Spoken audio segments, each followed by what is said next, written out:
আসসালামু আলাইকুম সবাইকে। আজকে আমরা প্রাণী পরিচিতি অধ্যায়টা পড়বো, দ্বিতীয় পত্রের দ্বিতীয় অধ্যায়। অধ্যায়টা বেশ বড় আমাদের, কারণ তিনটা পার্ট আছে। একটা হাইড্রা, ঘাসফড়িং এবং রুই মাছ। তাহলে তুমি যদি মোটামুটি এই অধ্যায়টা কমপ্লিট করতে পারো, তার মানে 100% একটা সিকিউ কনফার্ম। এবং এই অধ্যায়টা অনেকেই একটু উইক, সো আমরা সেভাবেই পড়াশোনা শুরু করব। সো চলো আমরা প্রাণী পরিচিতির প্রথমে যেই প্রাণীটা পড়বো, যে প্রতীক প্রাণীটা পড়বো সেটা আমাদের হাইড্রা। ঠিক আছে। এখন হাইড্রা থেকে আমি তোমাকে কিছু জিনিস বলি যে হাইড্রা থেকে আসলে আমাদের লাগবেটা কি। একটা হাইড্রা যখন তুমি পড়বা, ফার্স্ট অফ অল তার এক নাম্বার কথা, এক নাম্বার কথা তার এপিডার্মিসের কোষ সমূহ। কিসের?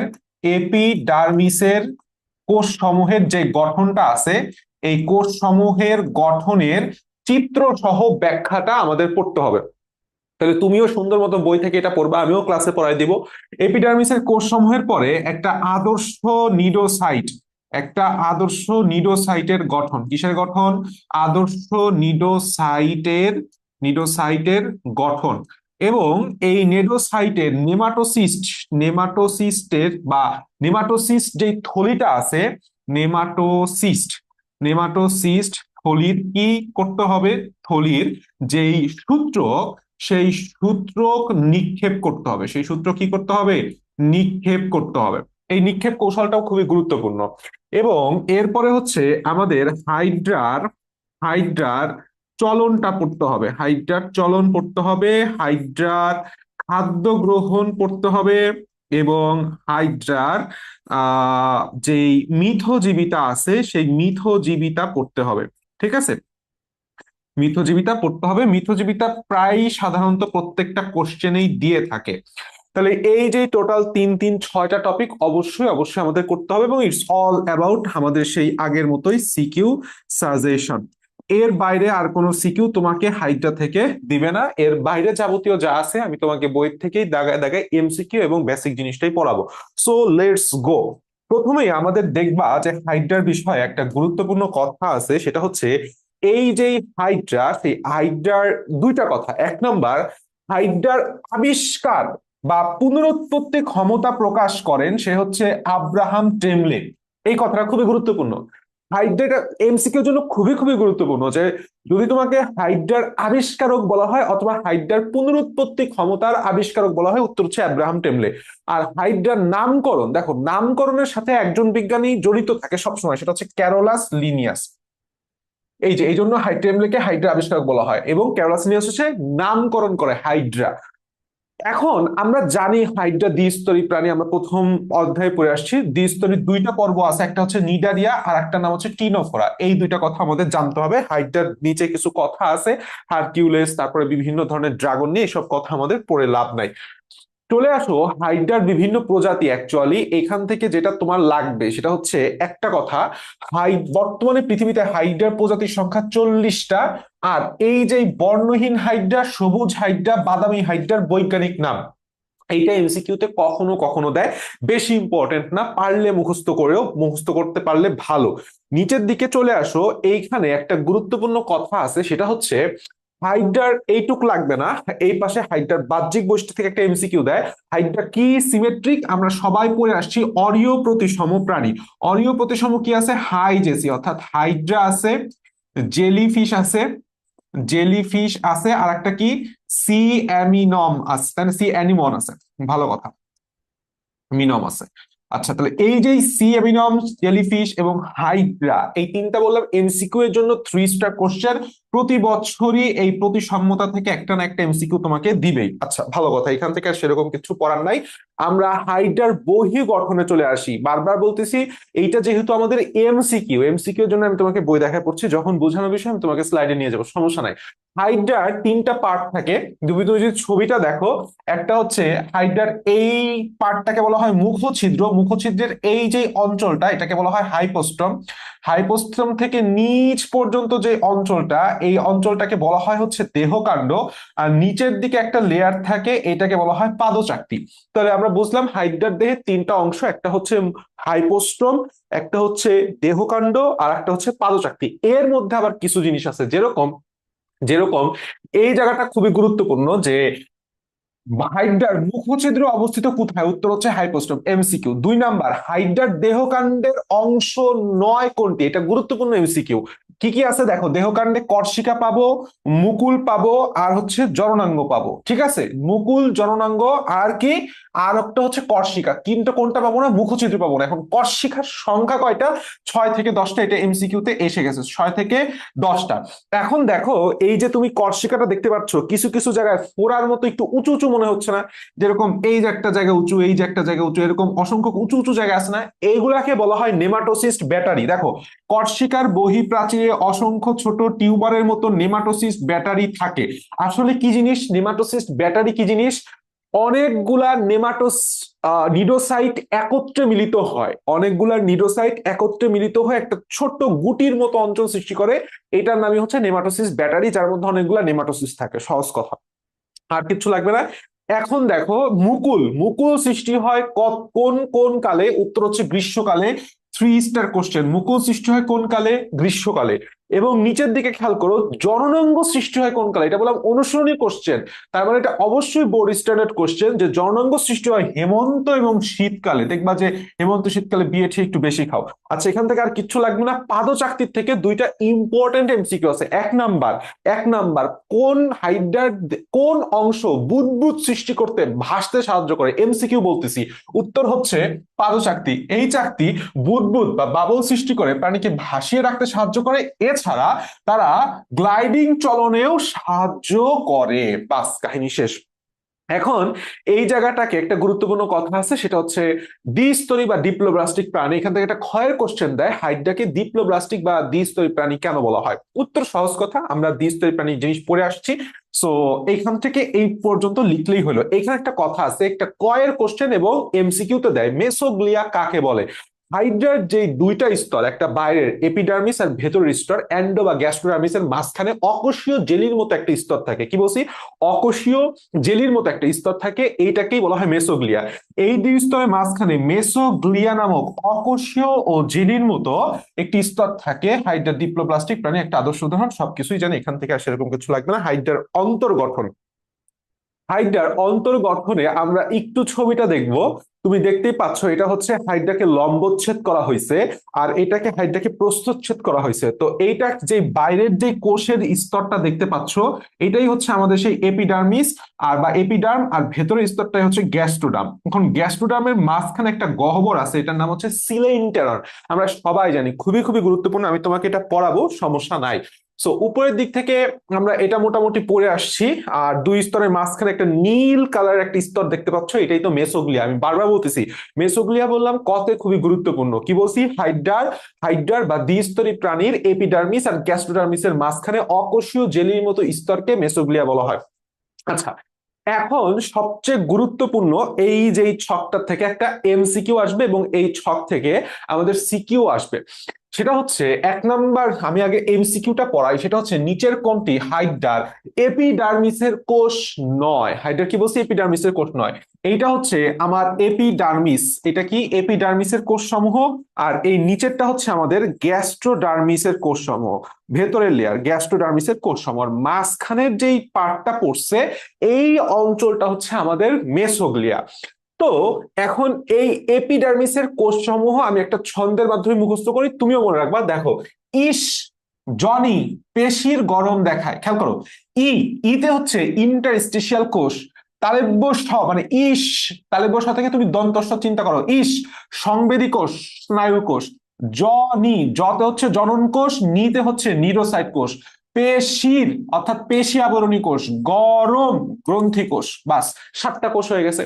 তাহলে আমাদের কোষ যেটা গ্যাস্ট্রোডার্মিসে, সেখানে কি নাই? সবগুলাই আছে। দেখো, পুষ্টি কোষ বা পেশি আবরণী কোষ একই কথা, গ্রন্থি কোষ আছে, ইন্টারস্টিশিয়াল কোষ আছে, সংবেদী কোষ আছে, স্নায়ু কোষ আছে। তাহলে কি নাই?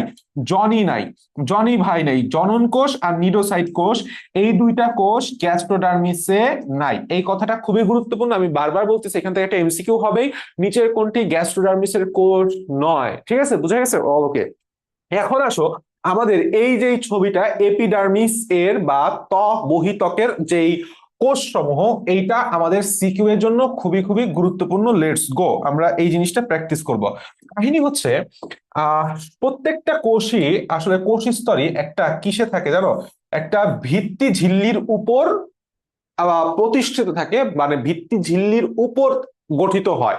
তাহলে এই জায়গাটাই হচ্ছে আমাদের একটা ভিত্তি ঝিল্লি, যেটাকে কি বলা হয়, এটাকে কি বলা হয়, ভিত্তি ঝিল্লি বলা হয়।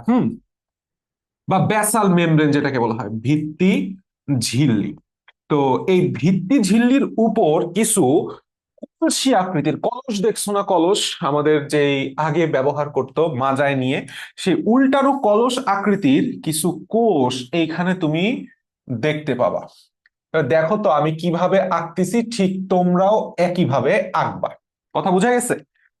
তো এই প্রত্যেকটা কোষের সেন্ট্রালে একটা যথেষ্ট বড় নিউক্লিয়াস পাওয়া যায়, এবং তুমি দেখতেই পাচ্ছ যে এই পেশি, এই বড় উল্টানো কলস আকৃতি কোষগুলো যথেষ্ট বড়, এবং এই কোষের নিউক্লিয়াসের দুই পাশে যথেষ্ট বড় বড় একাধিক কোষ গহ্বর পাওয়া যায়। তাহলে এই অঞ্চলটা কি আসলে, কোষ গহ্বর। এই অঞ্চলটা, এই যে সাদা সাদা আঁকতেছি, এই দিস ইজ নাথিং বাট কোষ গহ্বর।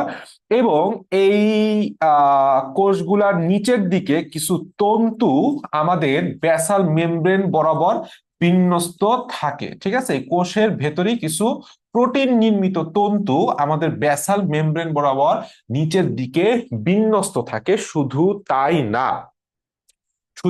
না, এই কোষের এই বাইরের দিকের যেই মুখটা, মানে চওড়া দিকে, এখানে ছোট ছোট কিছু দানা পাওয়া যায়। ছোট ছোট কি পাওয়া যায়, কিছু দানা পাওয়া যায়। একে বলা হয় হচ্ছে মিউকাস দানা। কি বলছি, একে বলা হয় হচ্ছে মিউকাস দানা। কথা বোঝা গেছে?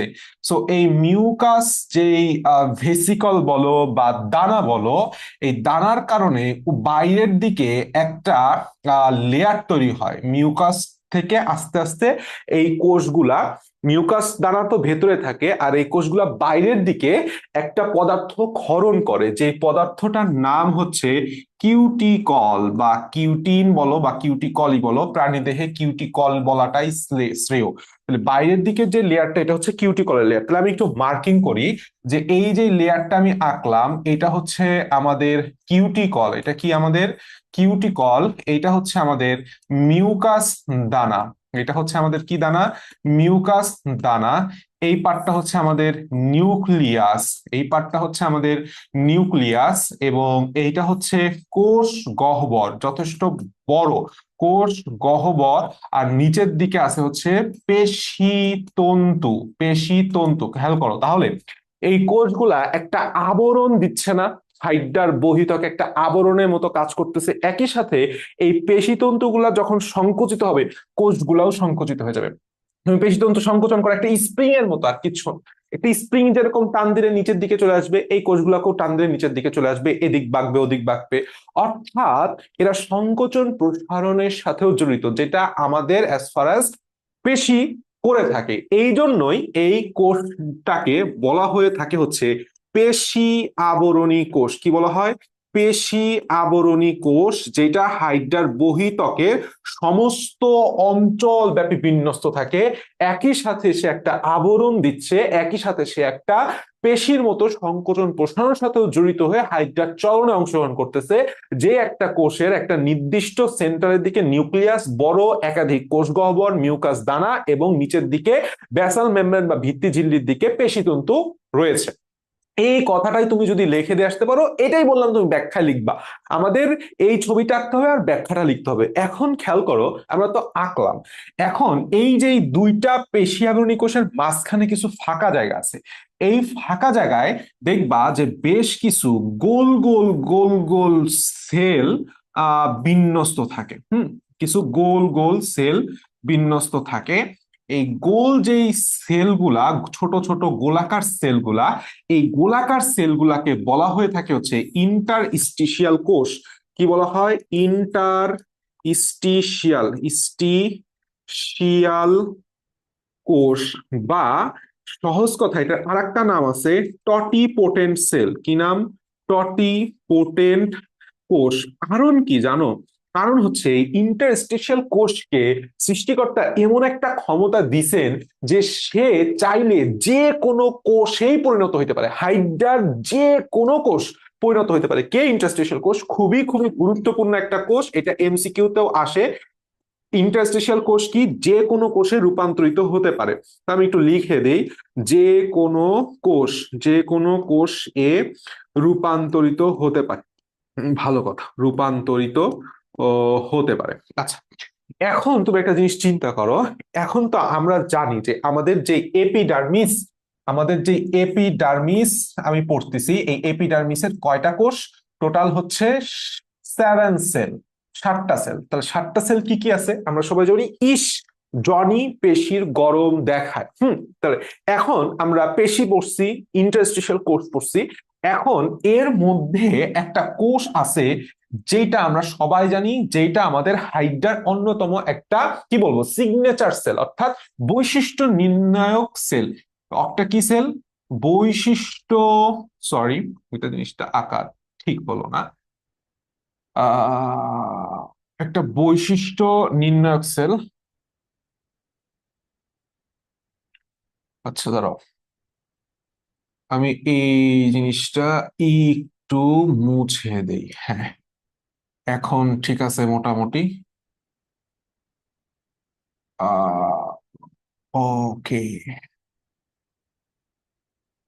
খেয়াল করো তো, এইটা তাহলে কি সেল বলা যায়? এটাকে কি সেল বলা যায়? এই যেই গোলাপি কালার দিয়ে যেই সেলটা আঁকলাম, এইটাই হচ্ছে হাইড্রার সেই নেমাটোসিস্ট বা ধারণকারী কি সেল? Nidocyte sell. তাহলে এইটা হচ্ছে আমাদের সেই নিডোসাইট সেল। কি সেল? নিডোসাইট সেল, যেটা হচ্ছে আমাদের হাইড্রার অন্যতম বৈশিষ্ট্য নির্ধারক বা বৈশিষ্ট্য সূচক, বা যেটাকে আমি তোমাকে বলবো হাইড্রার দংশক অঙ্গাণু। কি বলবো? হাইড্রার দংশক অঙ্গাণু বলবো। ঠিক আছে, তাহলে আমি ছোট্ট করে লিখে দিই যে নিডোসাইট সেল, নিডোসাইট সেলের মধ্যে কি থাকে? নেমাটোসিস্ট থাকে। কি থাকে? নেমাটোসিস্ট থাকে। এই নেমাটোসিস্ট হচ্ছে হাইড্রার কিসের হিসেবে কাজ করে? হাইড্রার দংশক অঙ্গাণু হিসেবে কাজ করে, দংশক অঙ্গাণু হিসেবে কাজ করে। That's it.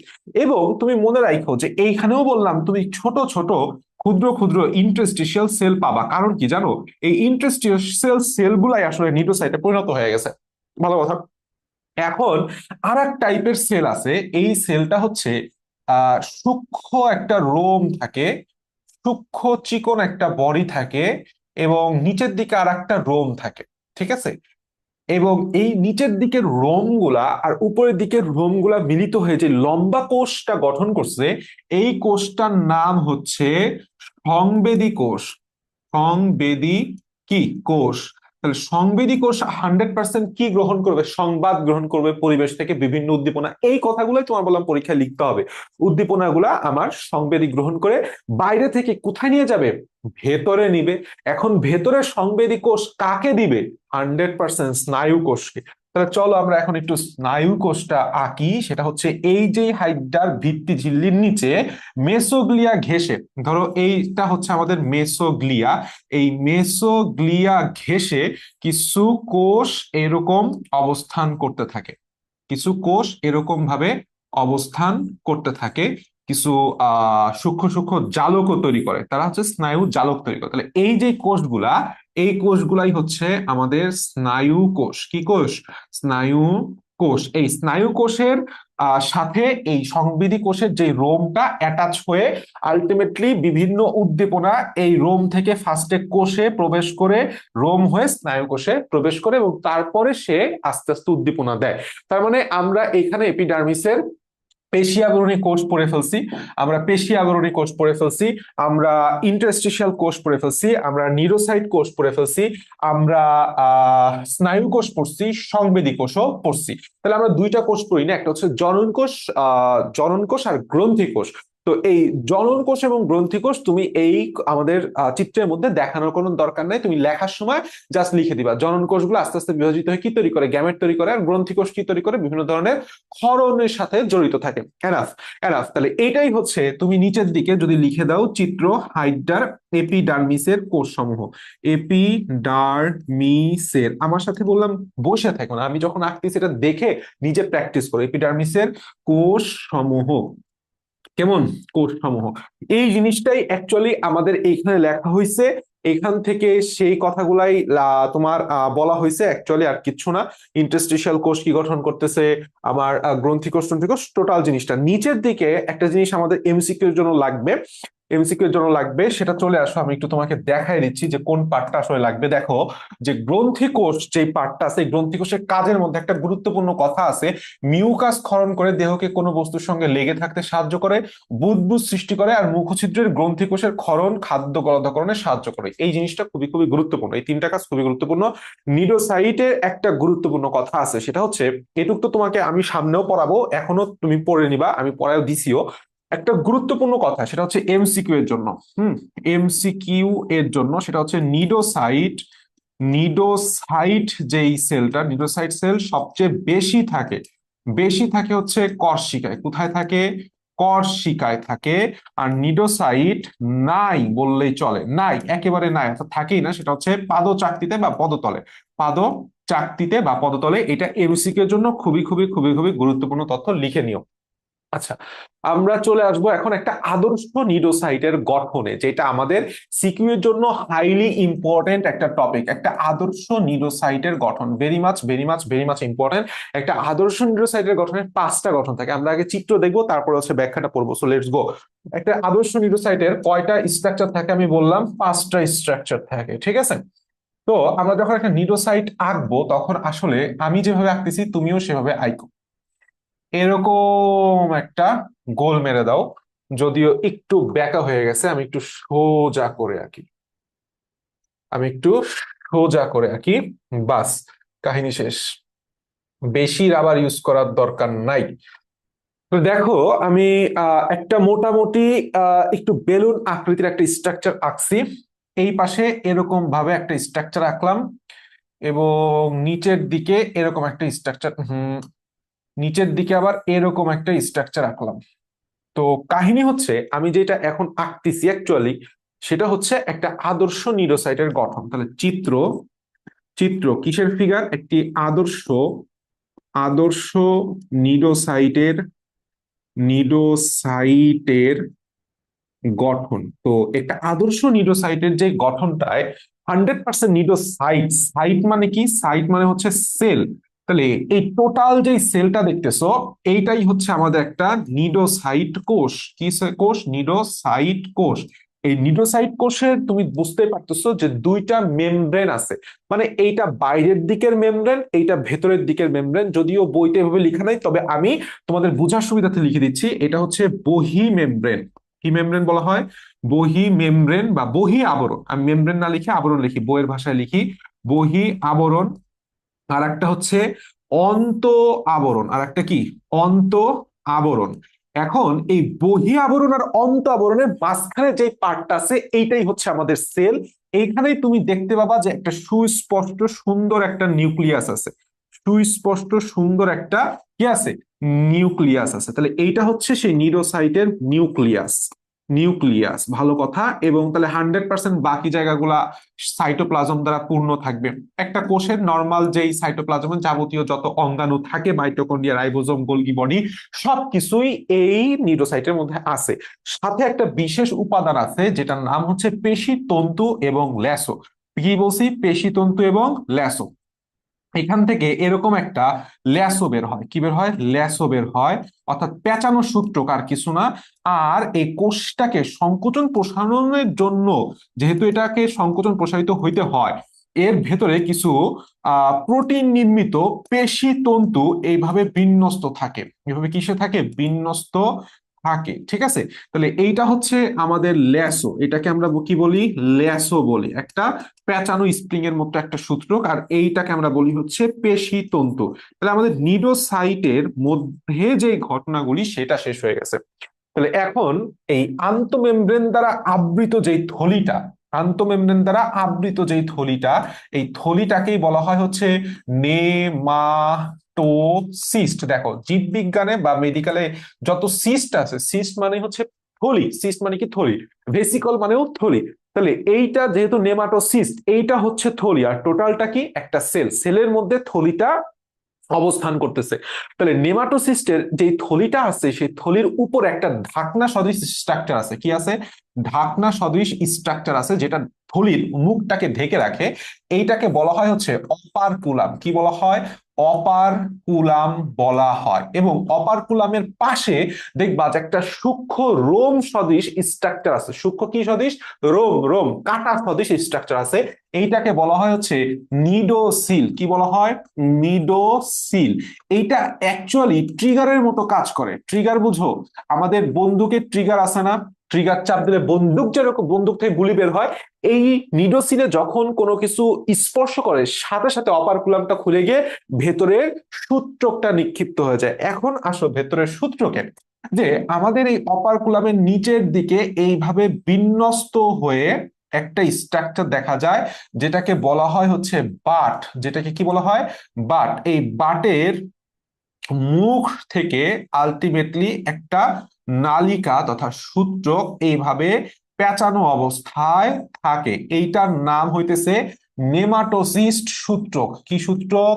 Nematocyst, nematocyst সূত্রক। এখন নেমাটোসিস্ট সূত্রক এর ভেতরের দিকে, অর্থাৎ এই যে বাট, এই বাটের ভেতরের দিকে তিনটা কাটা থাকে এরকম। যদিও ছবিতে আমরা দুইটা কাটা দেখাবো, আমাদের টোটাল তিনটা কাটা থাকে। এই কাটাগুলাকে বলা হয় হচ্ছে বার্ব। কি বলা হয়? বার্ব। তাহলে বার্ব থাকবে কয়টা? তিনটি বার্ব থাকে, তিনটি বার্ব থাকে। এবং বার্বের নিচের দিকে সূক্ষ্ম সূক্ষ্ম সূক্ষ্ম সূক্ষ্ম আরো কিছু কাটা পাওয়া যায়। ঠিক আছে? এদেরকে বলা হয় হচ্ছে বারবিউল। বার্বের ছোট, এদেরকে বলা হয় অসংখ্য থাকে, বারবিউল। ওকে, দ্যাটস অল অ্যাবাউট আমাদের একটা আদর্শ নিউরোসাইটের গঠন। হয়েও শেষ, হয়েও হইল না শেষ। কারণ কি? এই যে নেমাটোসিস্টের যে থলিটা, এই নেমাটোসিস্টের থলিতে এক প্রকার বিষাক্ত তরল, এক প্রকার কি থাকে? বিষাক্ত তরল, বা সহজ কথায় বললে বিষ ভিতরে অবস্থান করে, যেটা এই সূত্রকের মাধ্যমে আমার কোনো খাদ্য বা শিকারের দেহে ঢুকে। তাহলে এই যে বিষটা, এই বিষটার নাম হচ্ছে হিপনোটক্সিন। কি বলা হয়? খুবই গুরুত্বপূর্ণ এমসিকিউ, খুবই গুরুত্বপূর্ণ এমসিকিউ, হিপনোটক্সিন। হিপনোটক্সিন, এই হিপনোটক্সিন কি দ্বারা নির্মিত? প্রোটিন এবং ফেনল দ্বারা নির্মিত। কি নির্মিত? প্রোটিন প্লাস ফেনল দ্বারা নির্মিত। That's all. তুমি যদি এই ছবিটা এভাবে মার্কিং করে লিখে দিয়ে আসতে পারো, এঁকে দিয়ে আসতে পারো, এবং আমি যে কথাগুলো তোমাকে বললাম সেই কথাগুলাই জাস্ট যদি তুমি সুন্দর করে গুছায় শিরোনাম আকারে পরীক্ষা লিখে দিয়ে আসতে পারো, এনাফ। দেখো আমরা চলে আসি এখানে আসলে কি বলছে। দেখো আমার সেই ছবিটাই লাগছে, এখান থেকে তুমি যে কোনো ছবি আঁকতে পারো। আমি এইটা আঁকছি, তুমি চাইলে এইটাও আঁকতে পারো, কোনো সমস্যা নাই। এখানে তুমি জাস্ট শিরোনাম দিবা, আবরণ, নেমাটোসিস্ট, আমি লিখে দিছি অপারকুলাম, নিডোসিল, পেশিতন্তু এবং ল্যাসো। বাস, কাহিনী শেষ। শিরোনাম আন্ডারে যা আমি তোমাকে বলছি সেটাই লিখে দিয়ে আসো। এখন আসো নেমাটোসিস্টের যে থলিটা আছে, এইটার প্রকার ভেদ আছে, বিভিন্ন প্রকার আছে। তো নেমাটোসিস্ট টোটাল 23 ধরনের নেমাটোসিস্ট হাইড্রাতে পাওয়া যায়, সরি নিডারিয়াদের পাওয়া যায়। তার মধ্যে হাইড্রাতে পাওয়া যায় হচ্ছে 4 ধরনের। তাহলে তোমাকে প্রশ্নটা এইটাই বুঝতে হবে যে হাইড্রা বললে হচ্ছে কয় ধরনের? 4 ধরনের। আর নেমাটোসিস্ট যদি বলা হয় যে নিডারিয়ানদের কত, সেটা হচ্ছে 23 ধরনের। এখন এখান থেকে খুবই গুরুত্বপূর্ণ আমাদের এমসিকিউ আছে, এখান থেকে 100% এমসিকিউ তোমাকে দিবেই। কি কি জিনিস? স্টিনোটিল বা পেনিট্রেন্ট, এটা হচ্ছে বৃহত্তম এবং শীর্ষ উন্মুক্ত, এবং এরাই হচ্ছে হিপনোটক্সিন নামক বিষাক্ত তরল থাকে। খুবই গুরুত্বপূর্ণ, এটা এমসিকিউ এর জন্য খুবই গুরুত্বপূর্ণ। এবং এটা শিকারের দেহে সূচক বৃদ্ধি করে বিষাক্ত নিউট্রোসিন প্রবেশ করে অজ্ঞান অবশ করে ফেলে। তাহলে তিনটা কথা বলছি। স্টিনোটিল বা পেনিট্রেন্ট, একটা স্টিলের দণ্ডের কথা চিন্তা করো, এটা অনেক লম্বা হবে, তার মানে বৃহত্তম, শীর্ষ উন্মুক্ত। একটা নলেজ যেরকম শীর্ষ উন্মুক্ত থাকলে, উন্মুক্ত কি হবে? ভেতর দিয়ে কিছু যাবে, কি যাবে? হিপনোটক্সিন যাবে। আচ্ছা, এরপরে এরপরে যেটা আছে ভলভেন্ট বা ডেসমোনিম। ভলভেন্ট বা কি জিনিস? ডেসমোনিম। এটা হচ্ছে বদ্ধ শীর্ষযুক্ত। এটা কি? বদ্ধ শীর্ষযুক্ত, বাকি সবাই বদ্ধ শীর্ষযুক্ত। সরি, একটাই বদ্ধ বদ্ধ শীর্ষযুক্ত, বাকি সবাই উন্মুক্ত শীর্ষযুক্ত। এই জিনিসটা খুবই গুরুত্বপূর্ণ। তোমাকে বলবে যে এটি শিকার কিংবা কোনো বস্তুকে আঁকড়ে ধরতে সাহায্য করে কোন নেমাটোসিস্ট? উত্তর হচ্ছে ভলভেন্ট বা ডেসমোনিম। আচ্ছা, চলে আসো স্টেপটোলিন গ্লুটিন্যান্ট, আর একটা হচ্ছে স্টেরোলিন গ্লুটিন্যান্ট অথবা হলোট্রিকাস আইসোরাইজা, অ্যাট্রিকাস আইসোরাইজা। এ মানে নাই, আইসোট্রিকাস মানে হচ্ছে কাটা, তাহলে এখানে কোনো কাটা নাই, তাহলে এটা কি? কাটা বিহীন। আর হলো মানে সম্পূর্ণ অংশ জুড়ে, ট্রিকাস কাটাস, তাহলে এটা হচ্ছে কাটা যুক্ত। এবং এই জিনিসটা তোমাকে মনে রাখতে হবে, এটা খুবই গুরুত্বপূর্ণ, যে স্টেরোলিন গ্লুটিন্যান্ট যেটা অ্যাট্রিকাস আইসোরাইজা, যেটা কাটা বিহীন, সেটা হচ্ছে ক্ষুদ্রতম নেমাটোসিস্ট। এই চারটা কথা, চারটা নেমাটোসিস্টের যে লাইনগুলো তোমাকে দাগাই দিলাম, এটা এমসিকিউ তে এসে বসে আছে। এটা এমসিকিউ তে এসে কি বলছি? বসে আছে। So it's very very very much important. খুব সুন্দর করে আমি যেই লাইনগুলো দাগাইছি এইটুক পড়লেই হয়ে যাবে। এখন আসো নেমাটোসিস্টের সূত্রক নিক্ষেপ কৌশল। এই জিনিসটা আমাদের সিকিউ এর জন্য খুবই গুরুত্বপূর্ণ। এটা আমি তোমাকে সুন্দর মতো বই থেকে বুঝিয়ে দিব। ফার্স্ট অফ অল কথা হচ্ছে, তোমাকে যখন নেমাটোসিস্টের সূত্রক নিক্ষিপ্ত করণ বলবে, তো তখন তোমাকে এই চিত্রটা আঁকতে হবে। খুবই সিম্পল চিত্র, আমি আর আঁকতেছি না, তুমি আঁকতে পারবা। খুবই সিম্পল চিত্র। এবং এই জায়গাটাই হচ্ছে এই পর্যন্ত, এখান থেকে এই পর্যন্ত লিখতে হবে। কথা হচ্ছে এই নেমাটোসিস্টের যে সূত্রক নিক্ষেপ কৌশল, এটা একই সাথে একটা যান্ত্রিক কৌশল, একই সাথে একটা রাসায়নিক কৌশল। খেয়াল করো, ফার্স্টে কি হয়, যে ধরো এইটা হচ্ছে আমাদের 1 নাম্বার চিত্র। হ্যাঁ, 1 নাম্বার চিত্র।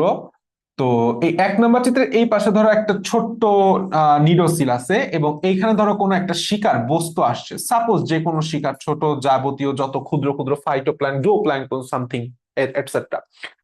তো শিকার যখন এই নেমাটোসিস্ট বা নিডোসাইটের কাছাকাছি আসে, তখন এই নেমাটোসিস্টের প্রাচীরের একটা রাসায়নিক পরিবর্তনের কারণে এদের পানি ভেদ্যতা বেড়ে যায়, যার কারণে প্রচুর পরিমাণে পানি এই নেমাটোসিস্ট থলির মধ্যে প্রবেশ করে, ফলে নেমাটোসিস্টের প্রেসার অনেক বেড়ে যায়। এই কথাগুলাই বেড়ে বলছে এখানে। এখন আরেকটা গুরুত্বপূর্ণ কথা, এ সময় থলির ভিতর পলিগামা গ্লুটামেট নামক রাসায়নিক পদার্থ ক্ষরিত হয়, যেটাই অ্যাকচুয়ালি এই পানির ভেদ্যতা বাড়ানোর জন্য দায়ী। কোনটা? পলিগামা গ্লুটামেট। খুবই গুরুত্বপূর্ণ। শিকার, এখন ধরো এই শিকার এমনিতেই তো এখানে প্রেসার অনেক বেশি, ভেতরে প্রেসার অনেক বেশি। এখন শিকার শিকার সামহাও এই নিডোসিলটাকে স্পর্শ করছে। তাহলে নিডোসিল, আমি আগে বলছি, এটা কি হিসেবে কাজ করে? ট্রিগার হিসেবে কাজ করে। সাথে সাথে এই যে মাঝখানের অপারকুলামটা আছে, অপারকুলামটা হ্যাট করে খুলে গেল, ফলে ভেতরে প্রেসার আছে না, অত্যন্ত দ্রুত গতিতে থলির ভেতরের যে সূত্রকটা আছে, বার্ব এবং সূত্রক সহ বাইরে নিক্ষিপ্ত হয়। ফার্স্টে এই বার্বটা এসে উন্মুক্ত হয়, ভেতরের দিকে সূত্রকটা আসে, সূত্রকটা আস্তে আস্তে ভেতরের দিকে প্রবেশ করে। সেটাই বলছে যে শিকার নিডোসাইটের নিডোসিল স্পর্শ করা মাত্র অপারকুলাম খুলে যায়, এবং যখন দ্রুত পানি ভেতরে প্রবেশ করায় হাইড্রোস্ট্যাটিক চাপ বেড়ে গেলে নেমাটোসিস সূত্রক ক্ষিপ্ত হইতে বের হয়। এই যে আমি প্রেসার বলতেছি, যে প্রেসার বাইরে গেছে, এটাকে বলা হয় হাইড্রোস্ট্যাটিক প্রেসার। হাইড্রো মানে কি? পানি, পানির জন্য হয়েছে, এই জন্য নামটা কি হয়ে গেছে? Hydrostatic pressure. আমি আশা করি আমি তোমাকে ক্লিয়ার করতে পারছি। বাস, তোমার কাহিনী বললাম, লেখা শেষ। এখন হচ্ছে ভুজুং ভাজুং লিখে একটু পৃষ্ঠাটা বড় করতে হবে। কি? নেমাটোসিস্টের সূত্রক একবার নিক্ষিপ্ত হলে সেটাকে আর নিডোসাইটে ফিরিয়ে আনা যায় না। এটা গুরুত্বপূর্ণ। 48 ঘন্টার পর নতুন ইন্টারস্টিশিয়াল কোষ রূপান্তরিত নতুন নিডোসাইট সৃষ্টির মাধ্যমে নিডোসাইট প্রতিস্থাপিত হয়। বাস, আর কোনো কথা নাই। এই কথাগুলো লিখে দিয়ে আসতে পারলে আমাদের এখান থেকে কথা শেষ। এখন আসো, সেটা হচ্ছে ছক। এটা বেশি ইম্পর্টেন্ট না, রিডিং দিতে পারো। এখান থেকে একটু রিডিং দিতে পারো। গ্যাস্ট্রোডার্মিসের বা অন্তত্বকের কোষ সমূহ 5 ধরনের কোষ পাওয়া যায়। আর কিচ্ছু তোমার এখান থেকে লাগবে না, এখান থেকে লাগবে না। একটা গুরুত্বপূর্ণ কথা দেখো, কর্ষিকায় কোন কোষ অনুপস্থিত? গ্রন্থি কোষ অনুপস্থিত। কোন কোষ? গ্রন্থি কোষ অনুপস্থিত। বাস, এখান থেকে জাস্ট রিডিং দিবা। মেসোগ্লিয়ার টোটাল পার্টটা একটু রিডিং দিবা। মেসোগ্লিয়া বলতে কি বুঝো? এটা খতে আসে, সো এটা একটু সুন্দর করে বুঝে রিডিং দিবে। এবং এর পুরুত্বটা এমসিকিউতে আসে 0.1 মাইক্রোমিটার পুরু। 0.1 মাইক্রোমিটার পুরু। এবং মেসোগ্লিয়ার যে কাজ, এই কাজটা গুরুত্বপূর্ণ, ঠিক আছে? এখন আসো আমাদের এই জায়গাটায় যে সিলেন্টেরনের অপর নাম, খুবই গুরুত্বপূর্ণ এমসিকিউ এর জন্য, পরিপাক সংবহন গহ্বর বা গ্যাস্ট্রোভাস্কুলার ক্যাভিটি। সিলেন্টেরন কাকে বলে, এটা কতে দেয়? নিডারিয়ান পর্বভুক্ত প্রাণীদের দেহাভ্যন্তরে এক প্রান্ত খোলা এবং এক প্রান্ত বদ্ধ যে নলাকার ফাঁপা গহ্বর থাকে তাকেই সিলেন্টেরন বলা হয়ে থাকে। বাস। তো সিলেন্টেরনের অপর নাম কি? পরিপাক সংবহন গহ্বর বা গ্যাস্ট্রোভাস্কুলার গহ্বর বা ব্লাইন্ড গার্ড বা ব্লাইন্ড স্যাক। এটুক পড়লে হবে। সিলোম এবং সিলেন্ট্রনের ডিফারেন্সটা ক্ষতে আসে, এটা খুবই গুরুত্বপূর্ণ, সুন্দর করে বুঝে পড়বা। সিলোমও বুঝাই দিয়েছি, সিলেন্ট্রনও বুঝিয়ে দিয়েছি, আর কিচ্ছু নাই। এটা জাস্ট একটু রিভাইজ দিতে পারো, রিভিশন দিতে পারো এপিডার্মিসের কোষসমূহের গঠন এবং কাজ। বাস, রিভিশন তোমার হয়ে গেল। ধরো এখন চলে আসো তুমি এর পরের পার্টে, খাদ্য গ্রহণ এবং পরিপাক প্রক্রিয়া।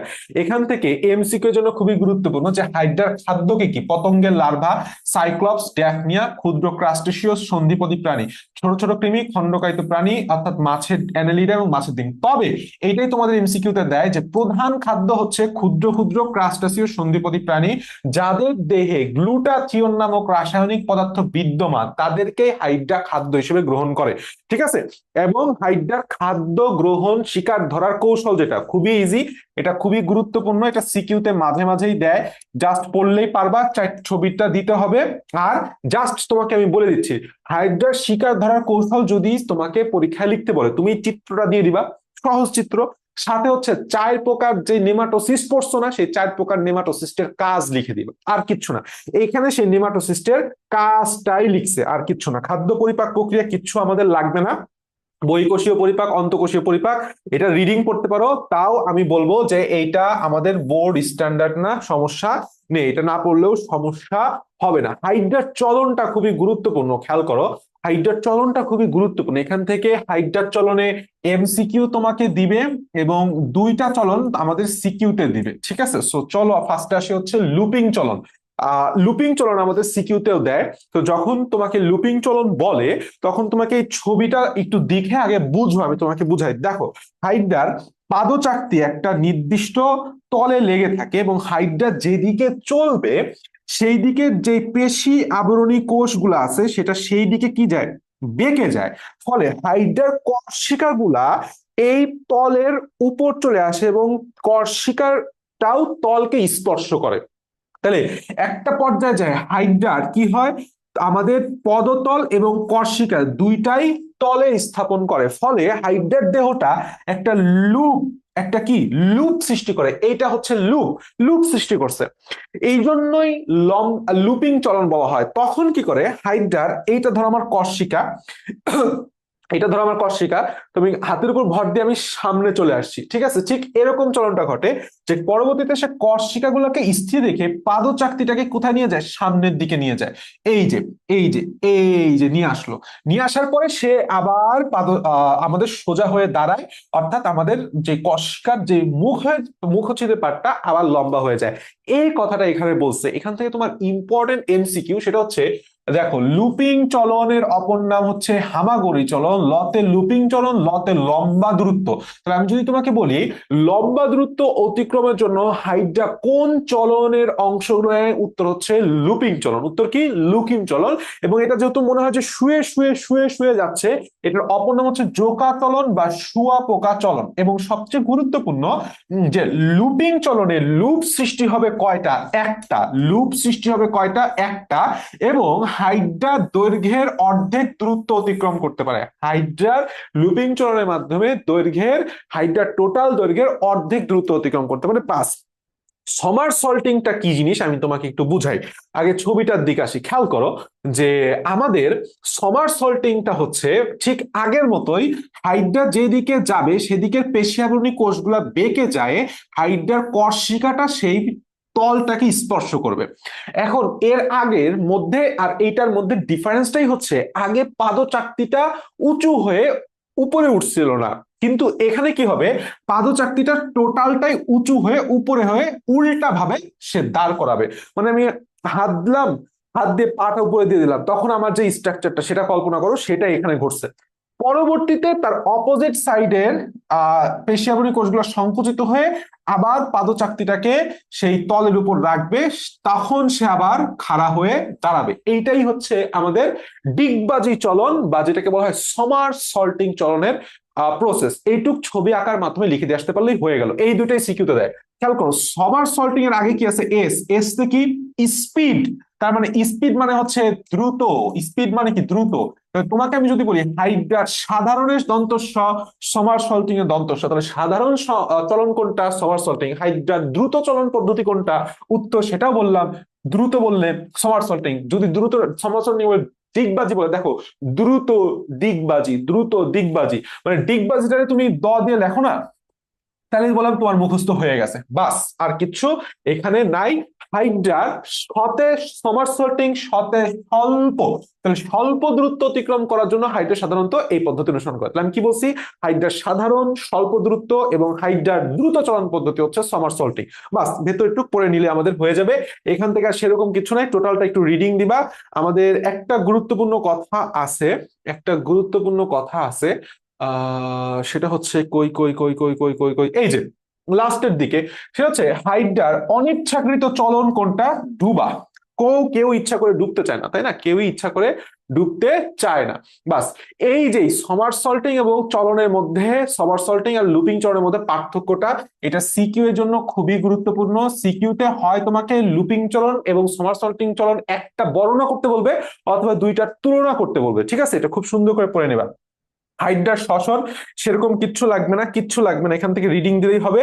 একটা জিনিস লাগবে, সেটা হচ্ছে হাইড্রা কত ডিগ্রি সেলসিয়াস তাপমাত্রা পছন্দ করে? 20 ডিগ্রি সেলসিয়াস তাপমাত্রা। আর বিদ্যুৎ প্রবাহ করলে হাইড্রা অ্যানোডের দিক বাঁকিয়ে বেঁকে যায়, মানে চলে যায়। বাস হাইড্রার স্নায়ুতন্ত্র লাগবে না, হাইড্রার জনন লাগবে না, আমাদের সব কিচ্ছু পড়তে হবে না। আমাদের যেটা পড়তে হবে সেটা হচ্ছে অ্যাকচুয়ালি হাইড্রার, এটার কিচ্ছু লাগবে না। হাইড্রার পুনরুৎপত্তি ক্ষমতা, যখন তোমাকে পুনরুৎপত্তি ক্ষমতা বলবে তখন এই ছবিটা তোমাকে দিতে হবে। আমি তোমাকে বুঝাই। পুনরুৎপত্তি ক্ষমতা মানে কি? রিজেনারেশন, মানে কোনো ধরো আমার বডিটাকে এই দিক থেকে ফাইরে ফেলছো, এই দিক থেকে টোটাল ফাইরে ফেলছো, তাহলে আমার উপরের পার্ট আলাদা হয়ে গেছে, নিচের পার্ট আলাদা হয়ে গেছে। তো দেখা গেছে মাজার কাছ থেকে ফাটছো, সাপোজ ধরো তোমার আমার গলার এই জায়গা থেকে ফাটছো, তাহলে পরবর্তীতে গলার নিচের পার্ট তৈরি হয়ে গেছে, আবার গলা ছাড়া যেই পার্টটা ছিল সেখান থেকে গলা তৈরি হয়ে গেছে। এটাই হচ্ছে তোমার পুনরুৎপত্তি পার্ট বা রিজেনারেশন যেটাকে বলা হয়। এটা আবিষ্কারক হচ্ছে আব্রাহাম টেমলে। আমি আগেই বলছি, যে প্রক্রিয়ায় কোনো প্রাণী হারানো বা নষ্ট হয়ে যাওয়া অংশ পুনর্গঠন করে সেটাকে পুনরুৎপত্তি বলা হয়। তাহলে ধরো একটা হাইড্রাকে তুমি কাটছো, ওকে, হাইড্রাকে কাটলে দুইটা পার্ট পাইছো। একটা হচ্ছে এই যে গোলাপি যে পার্টটা, এটা হচ্ছে এই যে কালো যে পার্টটা। খেয়াল করো, কালো যে পার্টটা তুমি এই বরাবর হয়েছে কাইটে দিছো। তাহলে আমাদের তিনটা পার্ট পাইছি। এইটা 1 নাম্বার, 2 নাম্বার, 3 নাম্বার। খেয়াল করো, 2 নাম্বারটা ছিল মাঝখানে, সে উপরের পার্টও তৈরি করছে, সে নিচের পার্টও তৈরি করছে।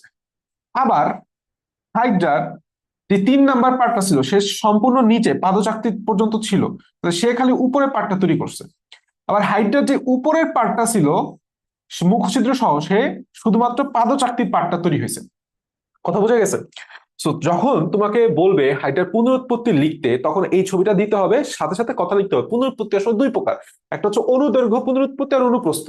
ধরো তুমি আমাকে এমনে এইখান থেকে কেটে দিছো, তাহলে এটা হচ্ছে অনুপ্রস্থ। আর ধরো তুমি আমাকে এইভাবে কেটে দিছো, এটা হচ্ছে দৈর্ঘ্য বরাবর কাটছো, সেটা হচ্ছে অনুদৈর্ঘ্য। তাহলে সহজ কথা, তার অপোজিট পার্টটা তৈরি হবে। সহজ বাংলা ভাষায় এইটুক সুন্দর করে রিডিং দিলেই তোমাকে এখান থেকে আর কিছু পড়তে হবে না। হাইড্রার স্তম্ভবন্টন লাগবে না, লাগবে হচ্ছে হাইড্রার মিথজীবিতা।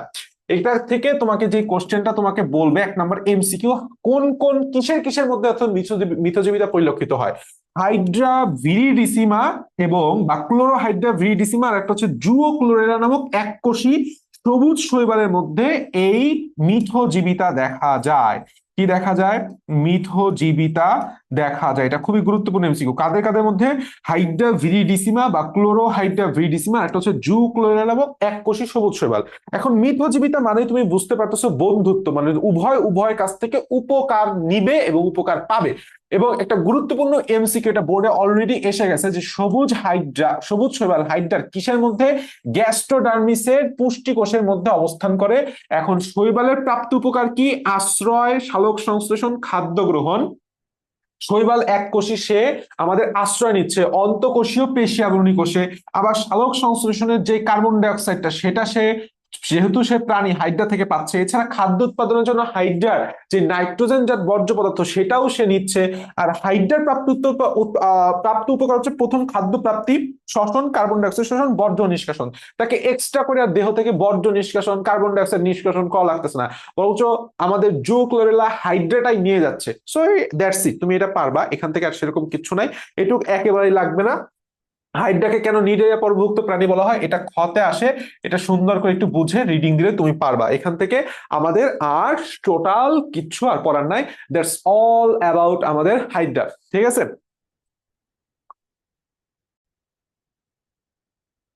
আচ্ছা। সো চলো আমরা এখন ঘাসফড়িংটা পড়ি। ঘাসফড়িং আসলে অনেক বড় চ্যাপ্টার হইলেও ঘাসফড়িং আমি তোমাকে সেভ পড়াবো হইতেছে এই চারটা পার্ট। এই চারটা পার্ট সেটা হচ্ছে ঘাসফড়িং এর সিকিউ এর জন্য ইটস মোর দ্যান এনাফ যে ওমাটিডিয়ামের গঠন দর্শন কৌশল। আমি গ্যারান্টি দিতে পারি এই দুইটা পড়লে তোমার 99% কমন হিসেবে সিকিউ, গ্যারান্টি ইনশাল্লাহ। আর রক্ত সংবহন প্রক্রিয়া, রেচন প্রক্রিয়া, এই চারটা টপিক যদি পড়তে পারো 100% কমন। সো প্যারা খাওয়ার কিছু নাই আসলে, প্যারা খাওয়ার কোনো কিছুই নাই, টোটাল জিনিসটা একেবারে ইজি ঘাসফড়িং। সো লেটস আমরা ঘাসফড়িং এর মধ্যে আসলে শুরু করি। ঘাসফড়িং এর কিছু আমি বারবার বলছি, বাকি যা আছে সবই হচ্ছে এমসিকিউ এর জন্য পড়াশোনা। ঘাসফড়িং কে তোমাকে একটু জানতে হবে, এটা লোকাস্ট বা পঙ্গপাল নামে পরিচিত। এটার আমরা যে প্রজাতিটা পড়বো সেটার নামটা জানতে হবে, পৈকিলোসেরাস পিকটাস।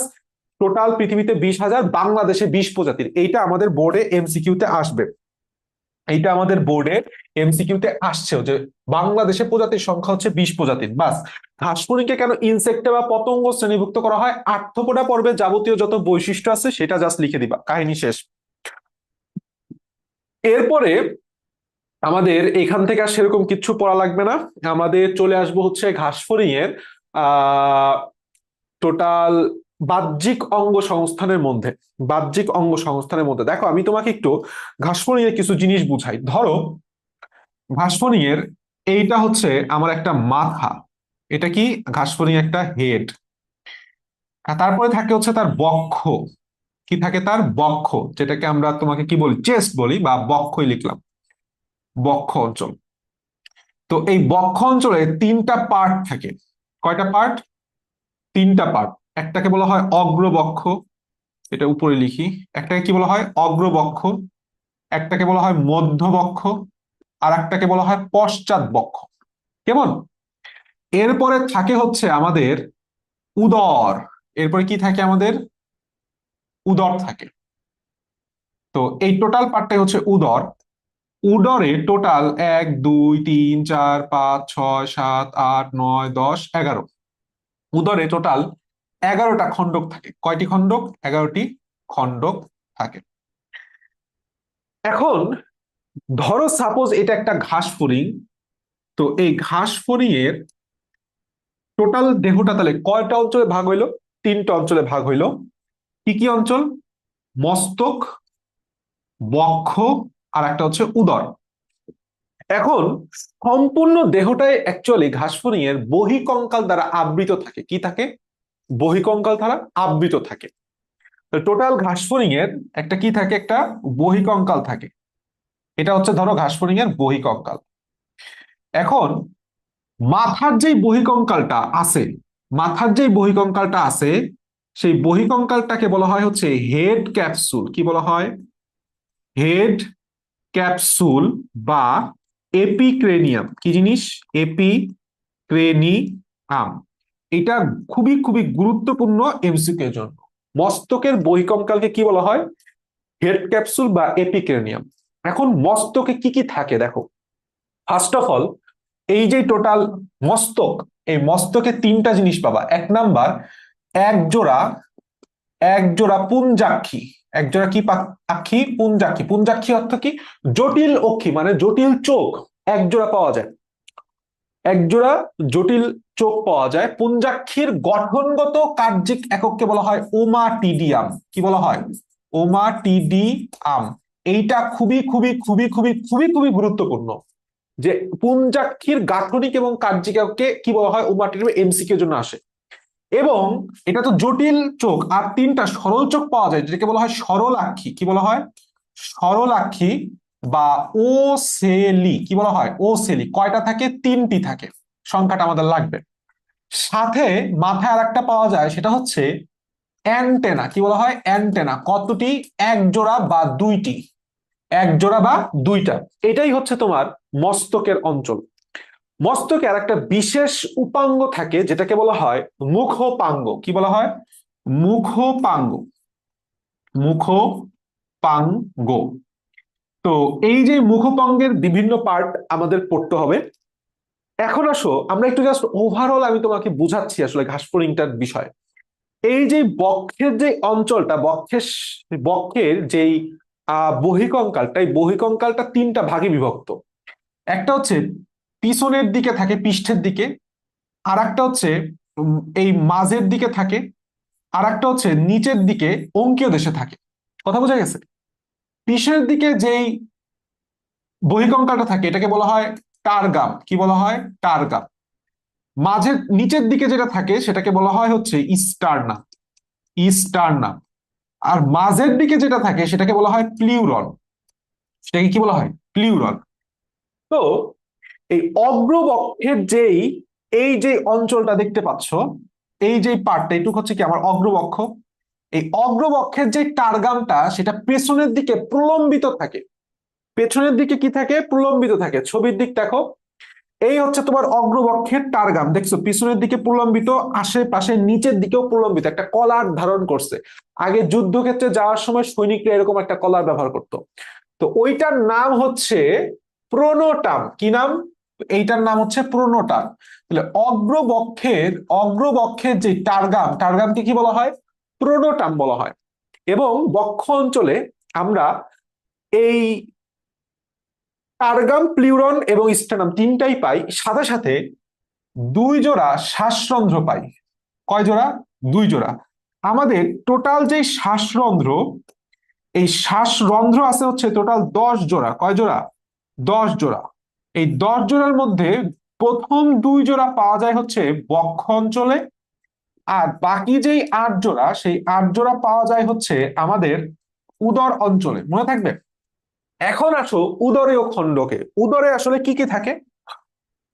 উদরে কোনো ধরনের প্লিউরাল থাকে না। উপরের দিকে টারগাম, নিচের দিকে স্টারনাম পাওয়া যায়। বুঝাইতে পারছি? টারগাম আর স্টারনাম, কোনো প্লিউরাল থাকে না। এছাড়া এখানে প্রথম 1 2 3 4 5 6 7 8, 8 জোড়া কি পাওয়া গেছে? উদরীয় শ্বাসরন্ধ্র পাওয়া গেছে। এবং এই যে প্লেট, এই প্লেটের নিচের দিকে কিছু বিশেষ অঙ্গ পাওয়া যায়, স্ত্রী পুরুষ আলাদা, সেটাও আমরা পড়বো। ঠিক আছে? তাহলে ইটস অল অ্যাবাউট আমাদের একটা ঘাসফড়িং। আসো আমরা এখন একটু বইয়ের মধ্যে ঢুকি, বইতে কি বলছে, কোথা থেকে এমসিকিউ আসবে সেই জিনিসগুলো আমরা দেখি। চলো, ফার্স্ট অফ অল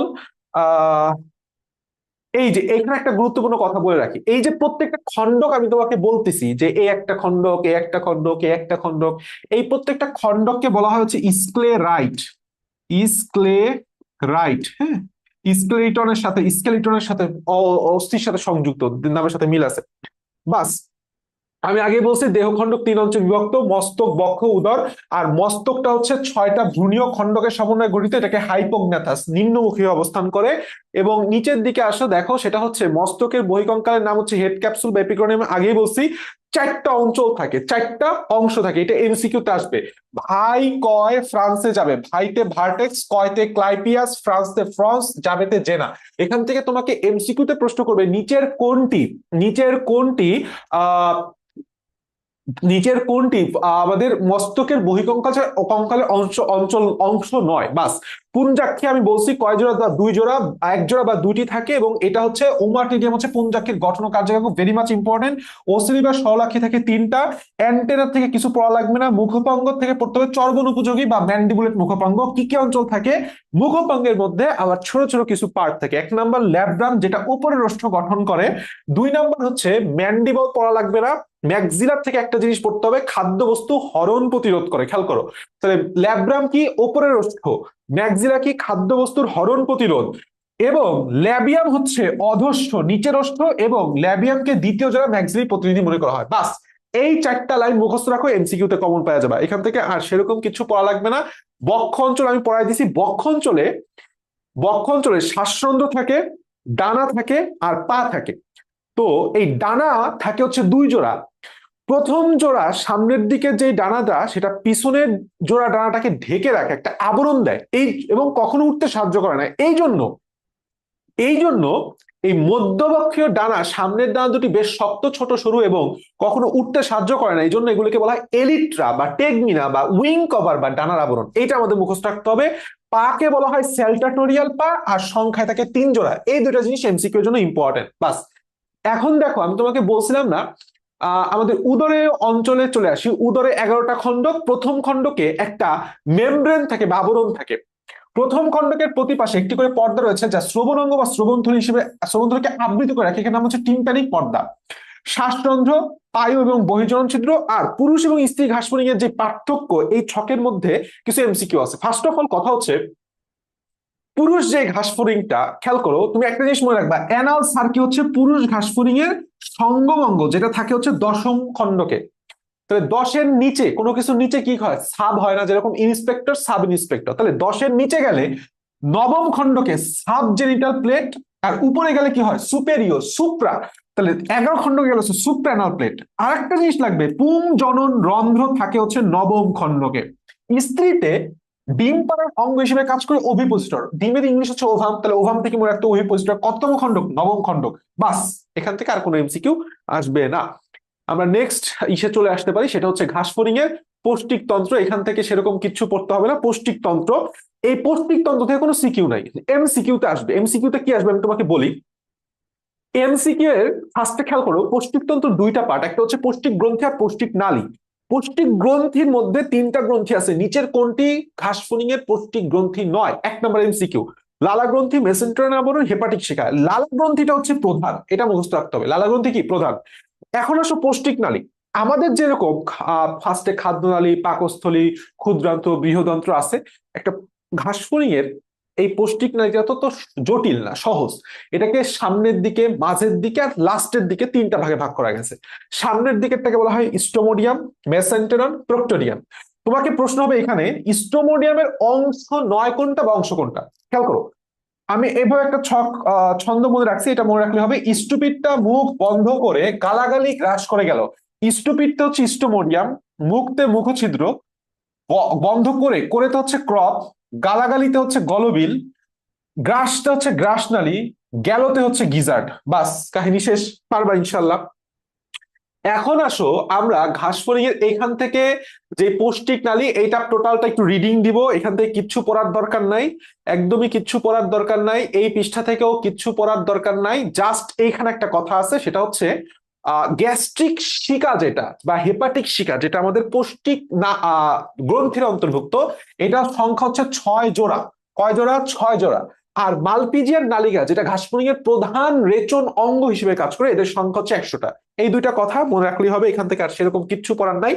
আমরা এই পৃষ্ঠা থেকেও পড়তে যাও না, কিচ্ছু পড়তে যাও না ভাই। আমি তোমাদেরকে যে জিনিসটা পড়তে মানা করতেছি, একটু কথা শোনো।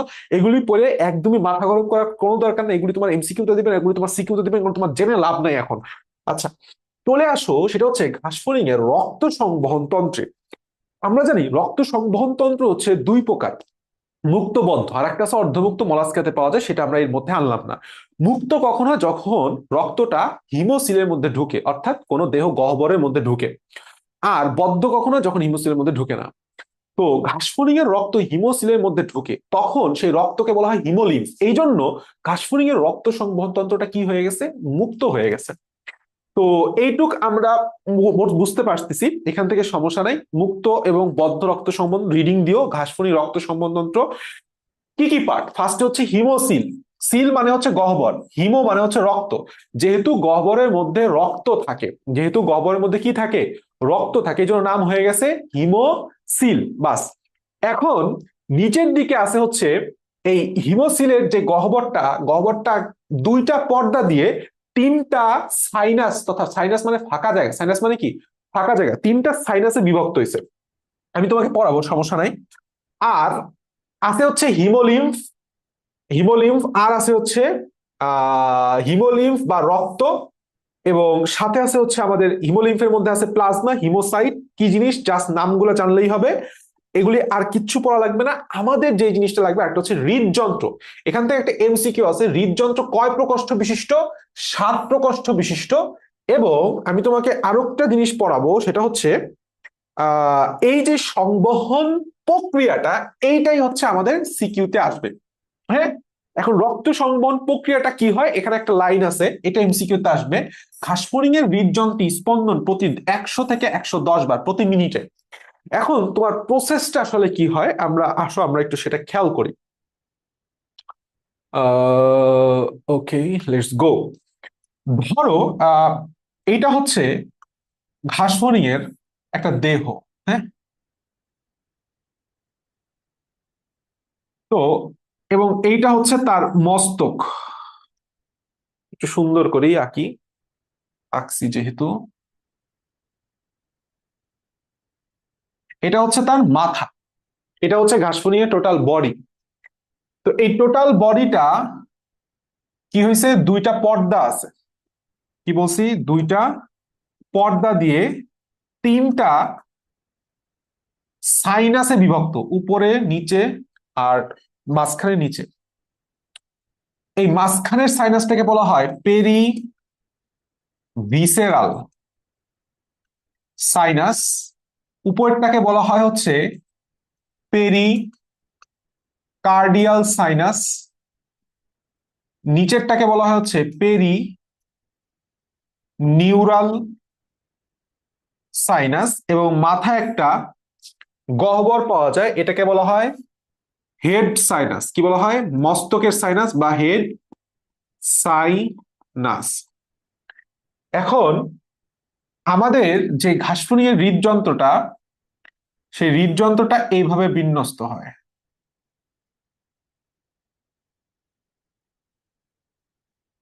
চারটা, পাঁচটা, গুইনে গুইনে 7টা দিতে হবে, 6টা, 7টা। সামনের দিকে এটাকে বলা হয় সম্মুখ নালিকা, পেছনেরটা হচ্ছে পশ্চাৎ নালিকা, মাঝখানের পার্টটা হচ্ছে আমাদের হৃদযন্ত্র। এবং খেয়াল করলে দেখবা হৃদযন্ত্রের দুইটা খণ্ডক, দুইটা প্রকোষ্ঠ, একটা দুইটা, 1 2 3 4 5 6 7। প্রত্যেক প্রকোষ্ঠের সাথে প্রত্যেক প্রকোষ্ঠের সংযোগ স্থলে ছোট্ট ছোট্ট কিছু গহ্বর আছে, এদেরকে বলা হয় অস্টিয়া মানে ছিদ্র। এবং এই টোটাল হৃৎপিণ্ডটা ঘাসফড়িং এর উপরের দিকের সাথে ত্রিকোণাকার কিছু পেশি দ্বারা সংযুক্ত হয়। ত্রিকোণাকার কিছু পেশি দ্বারা কি হয়, সংযুক্ত হয়। এদেরকে বলা হয় অ্যালারি পেশি। এদেরকে কি বলা হয়, অ্যালারি পেশি। তো যেহেতু ঘাসফড়িং খুবই নিম্ন শ্রেণীর একটা প্রাণী, ঘাসফড়িং এর হৃৎপিণ্ড সংকোচন প্রসারণ নিয়ন্ত্রণই করে এই অ্যালারি পেশি। সংকুচিত এ সংকুচিত হলে এ প্রসারিত হয়ে যায়, এ আবার শিথিল হয়ে গেলে এটা সংকুচিত হয়ে যায়। তো ফার্স্ট অফ অল আসলে কাহিনীটা কি ঘটে, সেটা হচ্ছে যখন দেখো আমরা একটু বইয়ের দিকে আসি, বইতে লিখছে অ্যালারি পেশির সংকোচনে রক্ত পেরিকার্ডিয়াল সাইনাস থেকে অস্ট্রিয়ার মাধ্যমে হৃদযন্ত্রে প্রবেশ করে। আমরা প্রথম জিনিসটাই বুঝবো এইভাবে। ধরো এটা হচ্ছে পেরিকার্ডিয়াল যেই সাইনাস, সেই পেরিকার্ডিয়াল সাইনাসে আমার রক্তটা আছে, ব্লাডটা আছে। এখন ব্লাড এই হৃদযন্ত্রের মধ্যে কখন প্রবেশ করবে, যখন অ্যালারি পেশি সংকুচিত হয়ে যাবে। কি হবে, অ্যালারি পেশি সংকুচিত হয়ে যাবে, তখন হৃৎপিণ্ডটা বের হৃৎপিণ্ডের এই যে 7 নম্বর প্রকোষ্ঠ, 7 নম্বর যে প্রকোষ্ঠটা আছে, সেই 7 নম্বর প্রকোষ্ঠটা কি হয়ে যাবে, প্রসারিত হয়ে যাবে।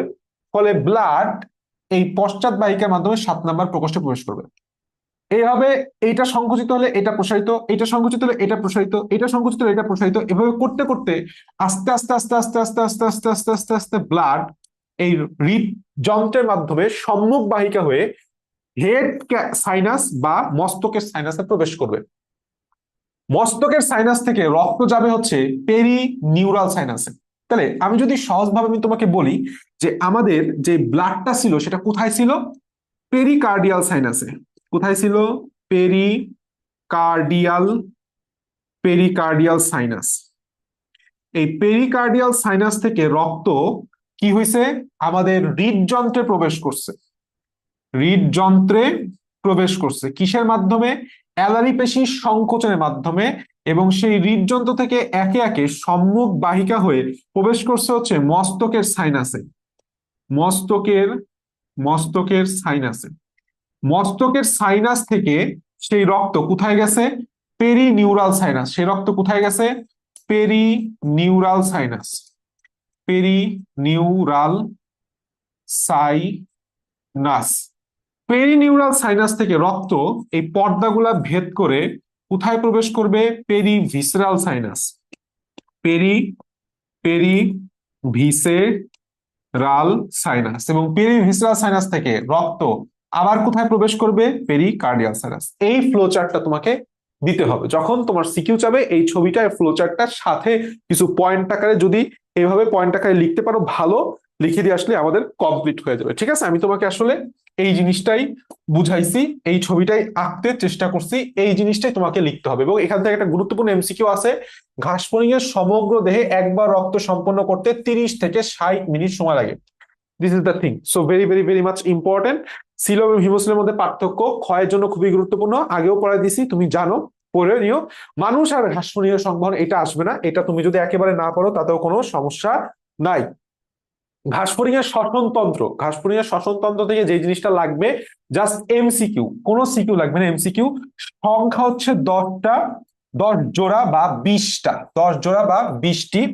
এখন এখানে একটা গুরুত্বপূর্ণ কথা খেয়াল করো, দেখো ঘাসফড়িং এর যে শ্বসন রন্ধ্রগুলো আছে, রন্ধ্রগুলো একটা ঘের দ্বারা আবৃত থাকে। যেরকম আমাদের বাসাগুলার বাইরে দেয়াল থাকে, তো এই রন্ধ্রগুলা যাতে বড় না হয়ে যায় তার পাশে একটা ঘের থাকে, ঘের। এই ঘেরটা কাইটিন নির্মিত, এটাকে বলা হয় পেরিট্রিম। পেরিট্রিম নামক কাইটিন নির্মিত প্রাচীর থাকে, এটা একটা গুরুত্বপূর্ণ কথা। এন্ড মোস্ট ইম্পর্টেন্টলি, সবচেয়ে ইম্পর্টেন্ট যে এমসিকিউটা বারবার আসে সেটা হচ্ছে এই যে কোনটি থাকায় ঘাসফড়িং এর ট্রাকিয়া চুপসে যায় না? উত্তর হচ্ছে টিনিডিয়া থাকায়। কি থাকায়? টিনিডিয়া থাকায়। এই জিনিসটা খুবই গুরুত্বপূর্ণ। টিনিডিয়া থাকায় ঘাসফড়িং এর ট্রাকিয়া চুপসে যায় না। বাকিগুলা কিচ্ছু লাগবে না, রিডিং দিও। বাকিগুলা কিচ্ছু লাগবে না, রিডিং দিও। পড়তে পারলে ভালো, না পড়তে পারলে আরো ভালো। শ্বসন পদ্ধতি লাগবে না, রিডিং দিবা। শ্বসন পদ্ধতি হচ্ছে মেইনলি এইটা পড়তে হবে, তোমার শ্বাস ত্যাগ আর শ্বাস গ্রহণ, এই পার্টটা পড়লে, এই ছক, এই জিনিসটা পড়লে হবে। এই জিনিসটা একটু রিডিং দিবা, আর কিচ্ছু লাগবে না। মেইনলি আমাদের লাগবে হচ্ছে ঘাসফড়িং এর রেচন তন্ত্র, রেচন প্রক্রিয়াটা লাগবে। আমরা জানি ঘাসফড়িং এর প্রধান রেচন অঙ্গ হচ্ছে মালপিজিয়ান নালিকা, এছাড়া ইউরেট কোষ, ইউরিকোষ গ্রন্থি, নেফ্রোসাইট, কিউটিকল ইত্যাদিও আছে। এখন মালপিজিয়ান নালিকার সংখ্যা কয়টি? 100টি। কয়টি সংখ্যা? 100টা। আচ্ছা, এখান থেকে আমাদের একটা জিনিস লাগবে, সেটা হচ্ছে মালপিজিয়ান নালিকার দৈর্ঘ্যটা আমাদের মুখস্থ রাখতে হবে। এমসিকিউতে আসে 25 মিলিমিটার লম্বা। এবং কার্য পদ্ধতি অর্থাৎ কিভাবে রেচন হয়, দেখো এইটা হচ্ছে পৌষ্টিক নালী, ঠিক আছে, এটা হচ্ছে পৌষ্টিক নালী। উপরের দিকে হচ্ছে তোমার স্টোমোডিয়ামের, পরে হচ্ছে মেসেন্টেরন, এটা হচ্ছে মেসেন্টেরন, স্টোমোডিয়াম, মেসেন্টেরন, নিচে হচ্ছে তোমার কি বলবো, আহ পরের পার্টটা, মেসেন্টেরনের পরের পার্টটা।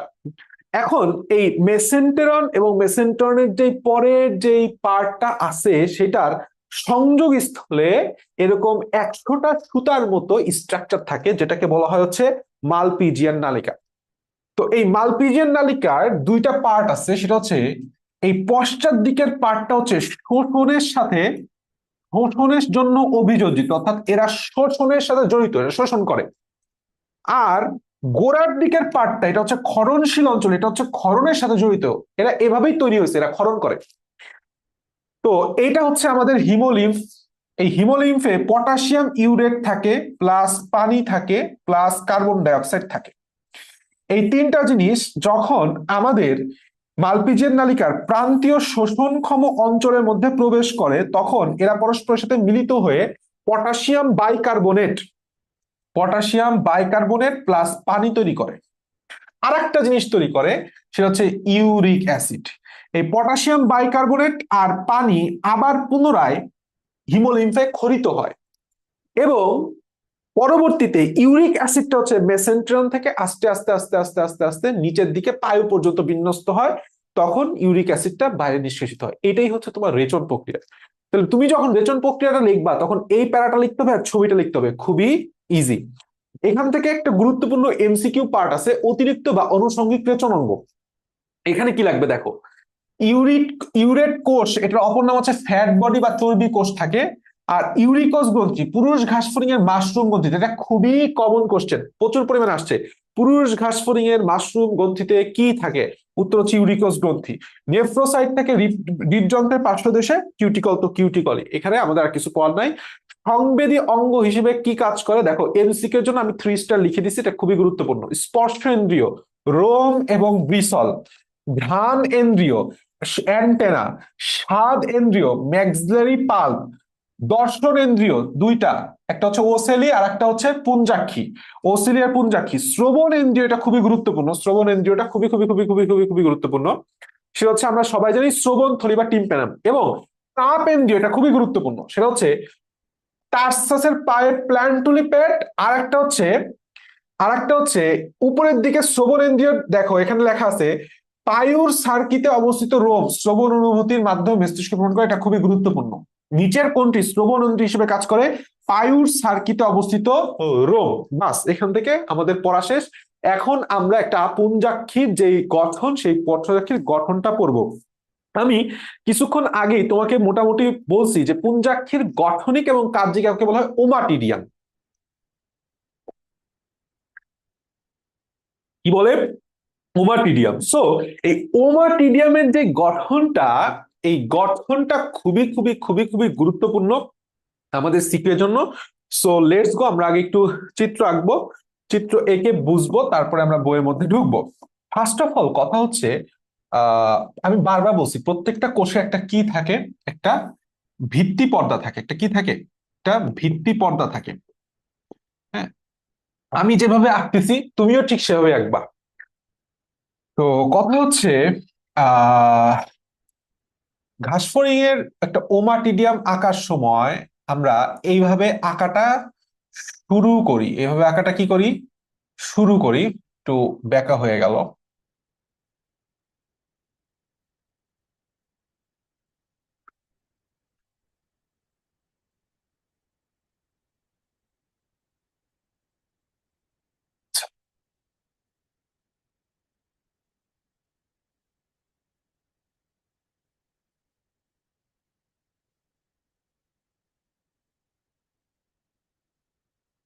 আবারও বলতেছি, কি আঁকতেছি? এই অধ্যায়ের সবচাইতে গুরুত্বপূর্ণ যে প্রশ্নটা, একটা আদর্শ ওমাটিডিয়ামের গঠন আমি তোমাকে এঁকে দেখাচ্ছি।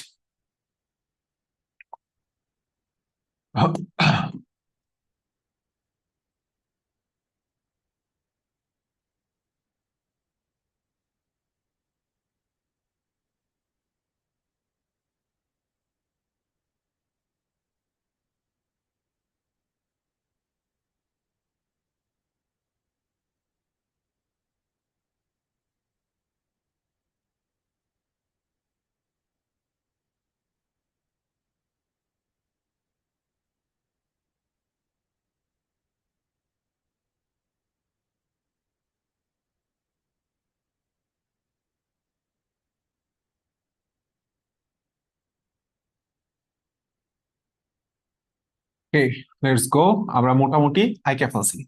তুমি একটা জিনিস খেয়াল করছো আমি আসলে কিভাবে আঁকছি? আমরা ধাপে ধাপে একটা জিনিস স্টার্ট করছি।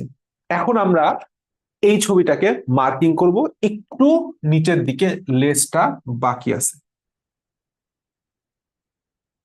ওকে, কাহিনী হচ্ছে একটা ওমাটিডিয়াম যখন আমরা আঁকতেছি, যেটা হচ্ছে কিসের ফিগার? এটা হচ্ছে ওমাটিডিয়ামের ফিগার। কিসের একক? পুঞ্জাক্ষীর গাঠনিক এবং কার্যিক একক। প্রত্যেকটা ওমাটিডিয়ামের উপরের দিকে একটা অঞ্চল থাকে যেটার নাম হচ্ছে কর্নিয়া। যেটার নাম কি? কর্নিয়া, যেটা হচ্ছে লেন্সের মতো কাজ করে। কিসের মতো কাজ করে? লেন্সের মতো কাজ করে। ওমোটিডিয়ামের ভেতরের দিকে একটা কোণাকৃতির অঞ্চল দেখতেছো, এইটাকে বলা হয় ক্রিস্টালাইন কোণ। এটাকে কি বলা হয়? ক্রিস্টালাইন। এটাকে বলা হয় হচ্ছে ক্রিস্টালাইন কোণ। ক্রিস্টালাইন, কারণ এটা একটা ক্রিস্টাল। ক্রিস্টালাইন কোণ, এটা কোনো কোষ না। হলুদ কালারের যেইটা দেখতেছো এইটাই হচ্ছে ক্রিস্টালাইন কোন কোষ। কি কোষ? ক্রিস্টালাইন লাইন, কোণ, কোন কোষ, এই কোষের ক্ষরণ থেকে এক প্রকার ক্রিস্টাল জমা হয়ে কোন আকৃতির অঞ্চল তৈরি করছে, এটাকে আমরা বলতেছি ক্রিস্টালাইন কোণ। কথা বোঝা গেছে? তো এই ক্রিস্টালাইন কোণের নিচের দিকে, অর্থাৎ কোষটার নিচ বলতেছি, উপরের দিকে কর্নিয়ার নিচের দিকে একটা কোষ, দুইটা কোষ আছে, এটাকে বলা হয় কর্নিয়াজেন কোষ। এটাকে কি বলা হয়? কর্নিয়াজেন কোষ। খেয়াল করো, ক্রিস্টালাইন কোষ থেকে, ক্ষরণ থেকে যেরকম ক্রিস্টালাইন কোণ তৈরি হয়, কর্নিয়াজেন কোষের ক্ষরণ থেকেও ঠিক কর্নিয়া সৃষ্টি হয়। আমরা আকার সুবিধার্থে এটা আগে আঁকছি যাতে আমাদের স্ট্রাকচারটা সুন্দর থাকে। এখন ক্রিস্টালাইন কোণ থেকে নিচের দিক বরাবর একদম এই জায়গাটায় তুমি যদি খেয়াল করো, কিছু শাখা প্রশাখা দিচ্ছি, এটার নাম হচ্ছে স্নায়ুতন্তু। এটার নাম কি? স্নায়ুতন্তু। এই স্নায়ুতন্তুর সাথে সংযুক্ত এই যে সিঁড়ির মতো স্ট্রাকচারটা, এটার নাম হচ্ছে র্যাবডম। এটার নাম কি? র্যাবডম। র্যাবডমে আমাদের প্রতিবিম্ব তৈরি হয়। র্যাবডমে কি হয়? প্রতিবিম্ব তৈরি হয়, এবং র্যাবডমের মাধ্যমে আসলে আলোটা গৃহীত হয়। কি হয়? আলোটা গৃহীত হয়। আর এই ক্রিস্টালাইন যেই কোণটা, সেই কোণটা হচ্ছে আমাদের প্রতিসরণশীল অঙ্গ হিসেবে কাজ করে। কি হিসেবে? প্রতিসরণশীল অঙ্গ হিসেবে কাজ করে। আর এই র্যাবডমের চারপাশে যে কোষগুলো দেখতেছো, লম্বা লম্বা 7 থেকে 8টা কোষ থাকে, এটাকে বলা হয় রেটিনুলার সেল। কি বলা হয়? রেটিনুলার কোষ। কয়টি? 7 থেকে অ্যারাউন্ড 8টা। 7 থেকে 8টা। এবং রেটিনুলার সেল থেকে আসলে এই র মিল খেয়াল করবা, র্যাবডম তৈরি হয়। তাইলে এই যে গোলাপি কালারের যে স্ট্রাকচারটা দিছি, এই দুইটা কি? এটা হচ্ছে দুইটা আবরণ। এটা কি? আবরণ। এটাকে বলা হয় হচ্ছে রেটিনাল রঞ্জক আবরণ। যেহেতু রেটিনুলার কোষের বাইরে আছে, রেটিনুলার রেটিনুলার রঞ্জক রঞ্জক আবরণ। এবং উপরেরটাকে বলা হয় হচ্ছে আইরিস রঞ্জক আবরণ। কি বলা হয়? আইরিস আইরিস রঞ্জক রঞ্জক আবরণ। কেমন? এই হচ্ছে তোমার ওভারঅল একটা ওমাটিডিয়ামের গঠন। তাহলে এখন যদি তোমাকে ওমাটিডিয়ামের আদর্শ একটা ওমাটিডিয়ামের স্ট্রাকচার আইকে ব্যাখ্যা করতে বলে, টোটাল একটা ওমাটিডিয়ামের 10টা স্ট্রাকচার আছে, একটা সুন্দর করে ছবি আঁকবা, তারপরে লেভেল করবা, এরপরে তুমি হচ্ছে সেই শিরোনাম ধরে ধরে তার কাজগুলা লিখে দিবা। এখন আসো বইতে। বইতে আমাদের কি বলছে দেখো। একটা ওমাটিডিয়ামের ফার্স্টেই থাকে হচ্ছে তার কি? কর্নিয়া। এই কর্নিয়াটা কি হিসেবে কাজ করে? কর্নিয়া কি দ্বারা তৈরি? কিউটিকল আবরণী। বাস, এটি কি হিসেবে কাজ করে? লেন্সের মতো কাজ করে। যেগুলি আমি তোমাকে দাগাই দিচ্ছি, এটা বললাম খুবই খুবই খুবই খুবই গুরুত্বপূর্ণ। কর্নিয়ার নিচে কি থাকে? কর্নিয়াজেন কোষ। এই কোষ কাজ কি? এই সকল কোষের ক্ষরণ থেকে কর্নিয়া সৃষ্টি হয়। নিচের দিকে কি আছে? ক্রিস্টালাইন কোন কোষ। এই কোন কোষ কয়টা? 4টা। কোন কোষের ক্ষরণ থেকে ক্রিস্টালাইন কোন গঠিত হয়? ক্রিস্টালাইন কোন কি জিনিস? ক্রিস্টালাইন কোন কোষের ক্ষরণ, এই ক্রিস্টাল খরিত ক্রিস্টাল গুলা মিলিত হয়ে যে কোনাকার স্ট্রাকচার গঠন করছে, যেইটা প্রতিসরণশীল অঙ্গ হিসেবে কাজ করে, ওমাটিডিয়ামে আলো প্রবেশে সাহায্য করে। নিচের দিকে কি আছে? আইরিস রঞ্জক আবরণী ক্রিস্টালাইন কোন কোষকে ঘিরে রাখে। এবং পরবর্তীতে আছে হচ্ছে রেটিনুলার কোষ, র্যাবডম। র্যাবডম, এই কোষ থেকে র্যাবডম গঠিত হয়। 7 থেকে 8টা লম্বাকৃতির কোষ। এবং র্যাবডম কি জিনিস? ক্রিস্টালাইন কোন কোষ থেকে শুরু করে স্নায়ুতন্ত্র পর্যন্ত বিস্তৃত, এবং রেটিনুলার কোষের ক্ষরণ থেকে সৃষ্ট, যেইটার মাধ্যমে আলো গৃহীত হয়। যেটার মাধ্যমে কি হয়? আলো গৃহীত হয়, সেটাই হচ্ছে র্যাবডম। রেটিনাল রঞ্জক আবরণী আর কি জিনিস? রেটিনুলার কোষের চারদিকে অবস্থিত আবরণী, রেটিনাল রঞ্জক আবরণী। ভিত্তি পর্দা থাকবে, স্নায়ুতন্ত্র থাকবে। কাহিনী শেষ। কাহিনী শেষ। আমরা বললাম খুবই খুবই খুবই ইম্পর্টেন্ট একটা জিনিস পড়ে ফেলছি। এখন আমরা দর্শন কৌশলটা পড়ব। এখন আমরা কি পড়ব? দর্শন কৌশলটা পড়বো। দর্শন কৌশলটা খুবই গুরুত্বপূর্ণ। আসো আমরা দর্শন কৌশলটা পড়ি। খুবই খুবই খুবই খুবই খুবই গুরুত্বপূর্ণ, আমাদের খুব সুন্দর করে বুঝতে হবে। দেখো, ঘাসফড়িং এর দর্শন কৌশল। তো ঘাসফড়িং এর দর্শন কৌশলটা দুই প্রকার। একটা হচ্ছে মনে রাখবা এভাবে, সেটা হচ্ছে আমরা ইমো খেলি। ইমো একটা অ্যাপ আছে না? ইমো, বিভিন্ন জিনিস ইমো আছে তো। ইমোটাকে পড়বো এখন উমো। কি বলছি? উমো। উমো আপা। কি বলছি? উমো। উমো আপা, এটা বললাম আমাদের সিকিউ এমসিকিউ দুইটার জন্যই এই ছন্দটা খুব কাজে লাগবে। উতে হচ্ছে উজ্জ্বল আলো, উজ্জ্বল আলোতে কি প্রতিবিম্ব, মোতে হচ্ছে মোজাইক প্রতিবিম্ব, মোজাইক প্রতিবিম্বের অপর নাম কি, অ্যাপোজিশন প্রতিবিম্ব। অনেকে এই জিনিসটা গুলায় ফেলে, তাহলে মোজাইক প্রতিবিম্ব আর অ্যাপোজিশন প্রতিবিম্ব সেম, কোথায় গঠন হবে, উজ্জ্বল আলোতে গঠন হবে। তাহলে এখন আসো, তাহলে আমরা বুঝলাম যে দর্শন কৌশলের মধ্যে যেটা উজ্জ্বল আলোতে গঠিত হয় সেটাকে বলা হয় হচ্ছে অ্যাপোজিশন, বা সেটাকে বলা হয় মোজাইক প্রতিবিম্ব, তাই না? এখন মোজাইক প্রতিবিম্বটা আসলে কিভাবে গঠন হয় এটাই বোঝার দরকার। তো ধরো আমি বইয়ের মতো না, আমি যেভাবে আঁকতেছি পরীক্ষায় ঠিক সেভাবে আঁকো, এটা একটু প্র্যাকটিস করো, কারণ বইতে একটু ভিন্ন ভাবে দেওয়া। খেয়াল করো, আমরা তিনটা ওমাটিডিয়াম নিব, তিনটা কি নিব, ওমাটিডিয়াম নিব। এই তিনটা ওমাটিডিয়ামের মাধ্যমে আমরা টোটাল জিনিসটা ব্যাখ্যা করব। ব্যাখ্যা হয়ে যাচ্ছে নাকি? হ্যাঁ ঠিক আছে, এখন ঠিক আছে। তো কাহিনী হচ্ছে প্রত্যেকটা একটা করে কোণ আছে, আছে না? প্রত্যেকটারই তো একটা করে কি আছে, কোণ আছে।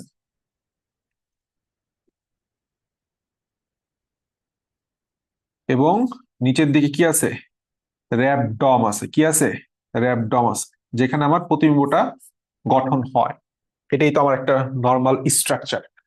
তো কাহিনী হচ্ছে, কাহিনী হচ্ছে যে এই যেই উজ্জ্বল আলোর সময় আমার উপরের দিকে যেই আইরিস রঞ্জক আবরণী আর নিচের দিকে যেই রেটিনুলার রঞ্জক আবরণী, তারা সম্পূর্ণরূপে প্রসারিত থাকে।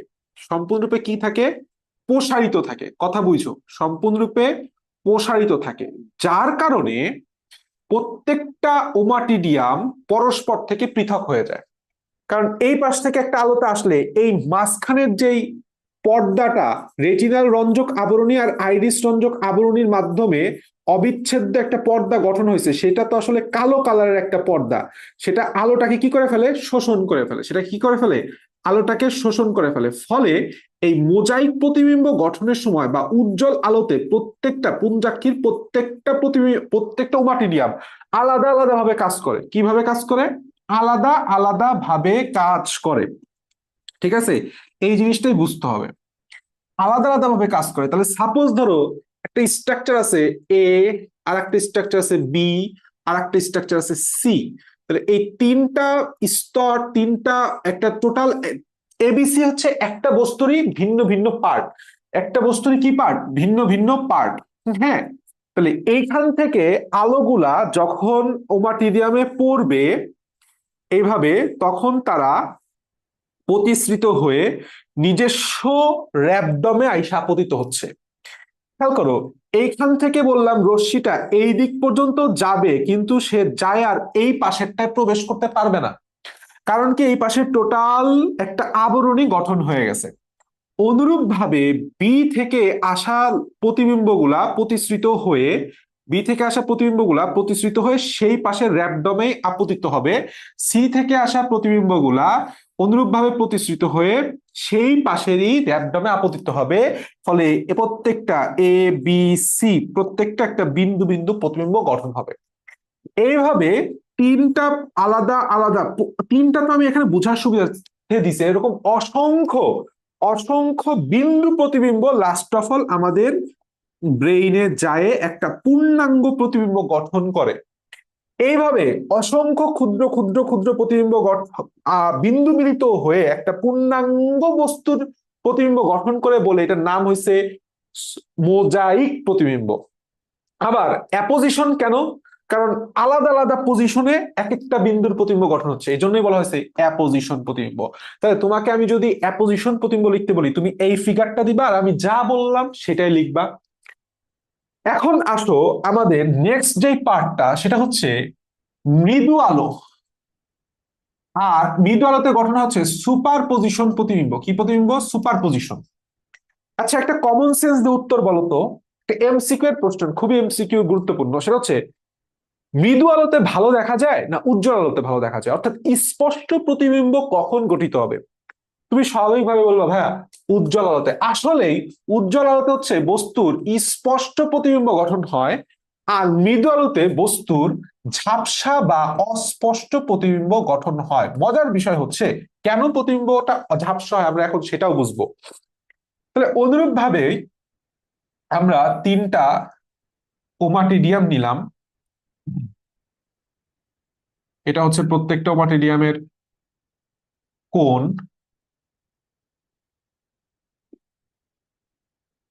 এটা হচ্ছে প্রত্যেকটা ওমাটিডিয়ামের র্যাবডম।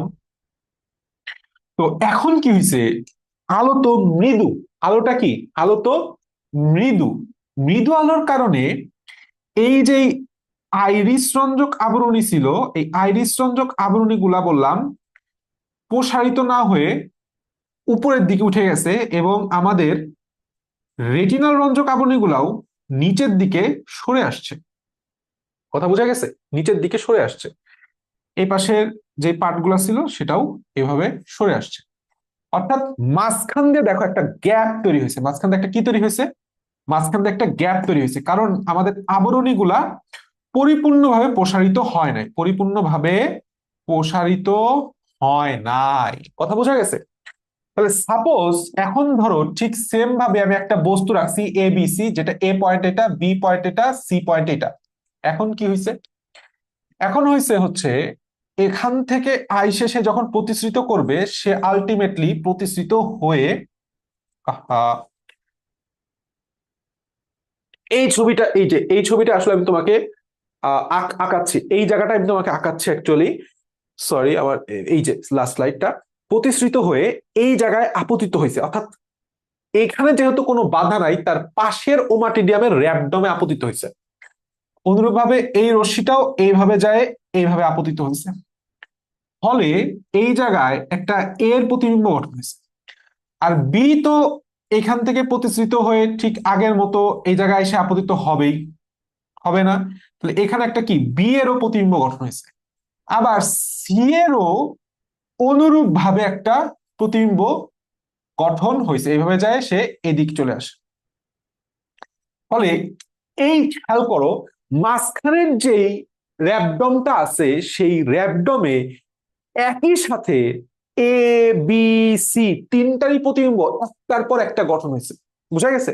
মানে ধরো এই হচ্ছে ফার্স্টে একটা প্রতিবিম্ব গঠন হয়েছিল এইরকম ভাবে, এরপরে এইখানে আর একটা প্রতিবিম্ব গঠন হয়েছে পিছনে, আবার এইটার পেছনে আর একটা প্রতিবিম্ব, লেয়ার বাই লেয়ার তুমি যদি একটু চিন্তা করো, লেয়ার বাই লেয়ার তুমি চিন্তা করো, তখন কি হয়ে যায়, টোটাল তিনটা জিনিস আসলে ঝাপসা লাগে।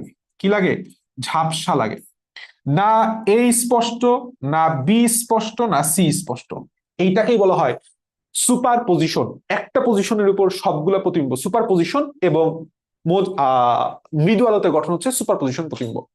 এই জিনিসটাই তোমাদের বইতে সুন্দর করে এখানে লিখা আছে, জাস্ট তুমি পড়লেই হবে, জাস্ট তুমি পড়লেই হবে, এবং এই চিত্রটা সুন্দরভাবে দিবা। চিত্রটা এই চিত্রটা দিও না প্লিজ, আমি তোমাকে মানা করতেছি, এই চিত্রটা খুব বেশি ভালোভাবে দেয় নাই, আমি তোমাকে যেভাবে আঁকে দিছি খুবই ইজিতে এইভাবে আঁকবা।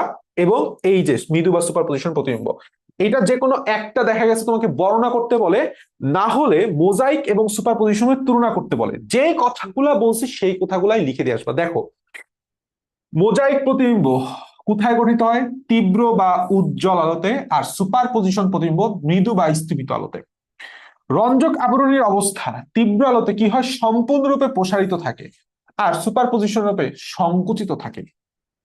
আলোক রশ্মি, তুমি যদি এই কথাটা চিন্তা করো, শুধুমাত্র লম্বভাবে আপতিত আলোক রশ্মি অ্যাপোজিশন বা মোজাইক প্রতিবিম্ব গঠনে অংশগ্রহণ করছে, তাহলে আলোক রশ্মি কেবলমাত্র উলম্ব হবে, আর এখানে তির্যক উলম্ব দুইটাই আছে। এখানে তির্যকও আছে, এখানে আবার তির্যকও আছে, এখানে উলম্ব আছে। আচ্ছা, প্রতিবিম্বের ধরন কি হবে? সুস্পষ্ট, আর এটা হচ্ছে অস্পষ্ট। সোজা জিনিস, আমি এতক্ষণ যে ব্যাক ব্যাক করছি সেই কথাগুলো এখানে লিখছে, দ্যাটস অল। আমাদের ঘাসফড়িং এখান থেকে তোমার আর এক্সট্রা কিছু পড়তে হবে না, প্রজনতন্ত্র একেবারেই পড়তে যায় না, যেটুকু আমি দাগাই দিচ্ছি সেটুকু খালি। আহ এই জায়গায় একটা গুরুত্বপূর্ণ এমসিকিউ আছে, সেটা হচ্ছে ঘাসফড়িং এর যখন পরিস্ফুটন বন্ধ হয়ে যায়, ঘাসফড়িং এ কি হয়ে যায়? পরিস্ফুটন বন্ধ হয়ে যায়, তখন সেটাকে বলা হয় ডায়াপস, শীতকালে, বাস শীতকালে। আর রূপান্তর, রূপান্তর কাকে বলে? অসম্পূর্ণ রূপান্তরের শিশু অবস্থা প্রাণীকে নিম বলা হয়। ধাপ কয়টা? কোথায় কোথায় দেখা যায়, সম্পূর্ণ রূপান্তরে কোথায় কোথায় দেখা যায়, ধাপ কয়টা, বাস। ঘাসফড়িং এর অসম্পূর্ণ রূপান্তর কেন, জাস্ট ঘাসফড়িং অসম্পূর্ণ রূপান্তর কাকে বলা হয় সেটুকু লিখে, ঘাসফড়িং এ যেহেতু এরকম হয় তার জন্য ঘাসফড়িং এর রূপান্তর অসম্পূর্ণ, বাস। ঘাসফড়িং এর রূপান্তর কি, অসম্পূর্ণ, বাস, কাহিনী শেষ। এখান থেকে আর সেরকম কিছু পড়তে হবে না। লাস্টের দিকে একটা কথা আছে, ঘাসফড়িং এর যেই মোচন, বহিঃকঙ্কাল মোচন, এটাকে বলা হয় মোল্টিং। মোল্টিং হয় টোটাল কয়বার, 5 বার। এই জিনিসটা খুবই গুরুত্বপূর্ণ, কয়বার, 5 বার। এটা এমসিকিউ তে এসে গেছে। এখন 5 বার মোল্টিং হওয়ার, ধরো প্রথমবার হয়েছে, এরপরে আবার দ্বিতীয়বার হবে, মাঝখানের যে গ্যাপ এটাকে বলা হয় ইনিস্টার। মধ্যবর্তী দশায় কি বলা হয়, ইনিস্টার। লার্ভা এবং নিমফের মধ্যে পার্থক্যটা ক্ষতে কখনো কখনো দেয়, একটু রিডিং দিবা। রূপান্তরে হরমোনের ভূমিকা এমসিকিউ এর জন্য গুরুত্বপূর্ণ। 4 ধরনের হরমোন আছে। ইন্টার সেরিব্রাল গ্রন্থি, খেয়াল করো নামের মধ্যে সেরিব্রাল মানে কি, এটা কোথা থেকে আসতেছে, সেরিব্রাল মানে হচ্ছে মস্তিষ্ক থেকে আসতেছে। কি হরমোন, প্রোথোরাসিকোট্রপিক হরমোন বা মস্তিষ্ক হরমোন, যেটা প্রোথোরাসিক গ্রন্থিকে হরমোন ক্ষরণে উদ্দীপ্ত করে। প্রোথোরাসিকোট্রপিক থেকে আসে হচ্ছে একটা হরমোন যার নাম হচ্ছে একডাইসন, যেটা কি করে, নিম দশায় খোলস মোচন মোল্টিং নিয়ন্ত্রণ করে। আর কর্পোরা অ্যালাটা, এটা হচ্ছে নিম দশায় জুভেনাইল হরমোন ক্ষরণ করে। আর একটা হচ্ছে কর্পোরা কার্ডিয়াকা, এটা গ্রোথ হরমোন ক্ষরণ করে। জাস্ট কোন হরমোন কোথায় অবস্থান করে, কি হরমোন ক্ষরণ করে, বাস, কাহিনী শেষ। এখান থেকে আর সেরকম কিছু পাওয়া লাগবে না। ঘাসফড়িং এর অর্থনৈতিক গুরুত্ব লাগবে না, ঘাসফড়িং এর অর্থনৈতিক গুরুত্ব একেবারেই লাগবে না, রিডিং দিলেই হয়ে যাচ্ছে। আর নিম্ফ আর পূর্ণাঙ্গ প্রাণীর মধ্যে তো ডিফারেন্স আমি আগেই পড়লাম, জাস্ট একটু রিডিং দিলেই হবে আমাদের খাওয়ার জন্য। দ্যাটস অল অ্যাবাউট আমাদের ঘাসফড়িং, ঠিক আছে।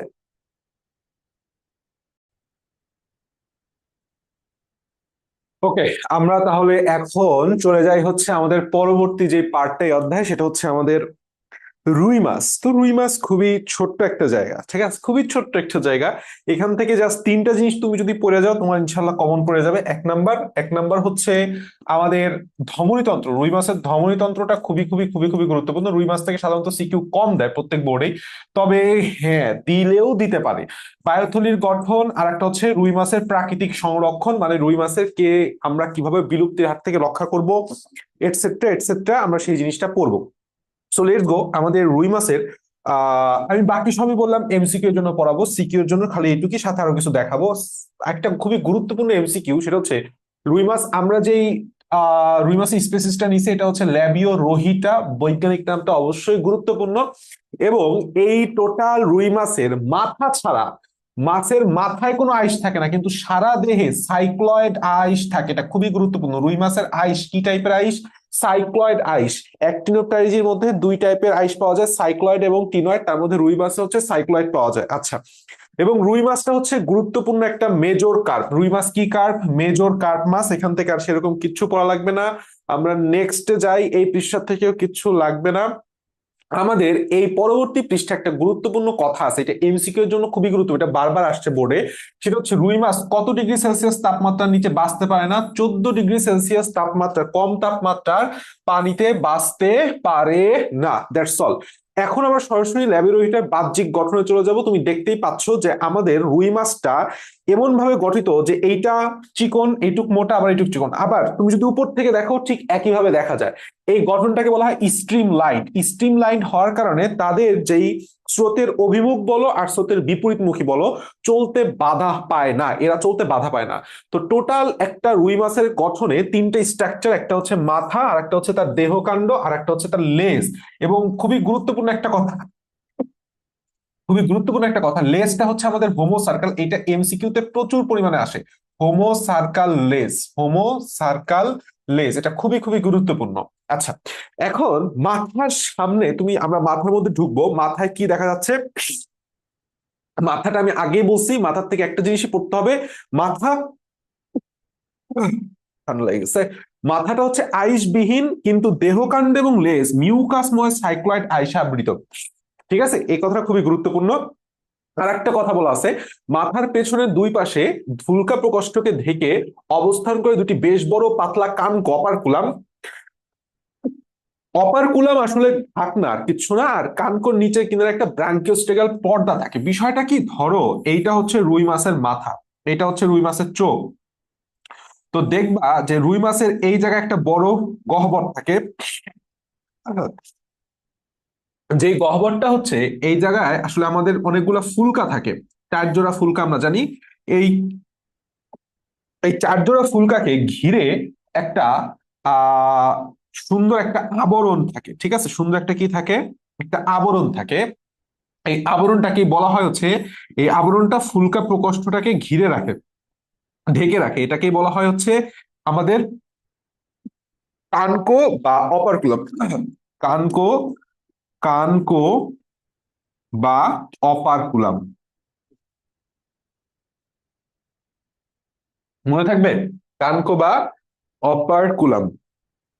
আচ্ছা, এখন এই যে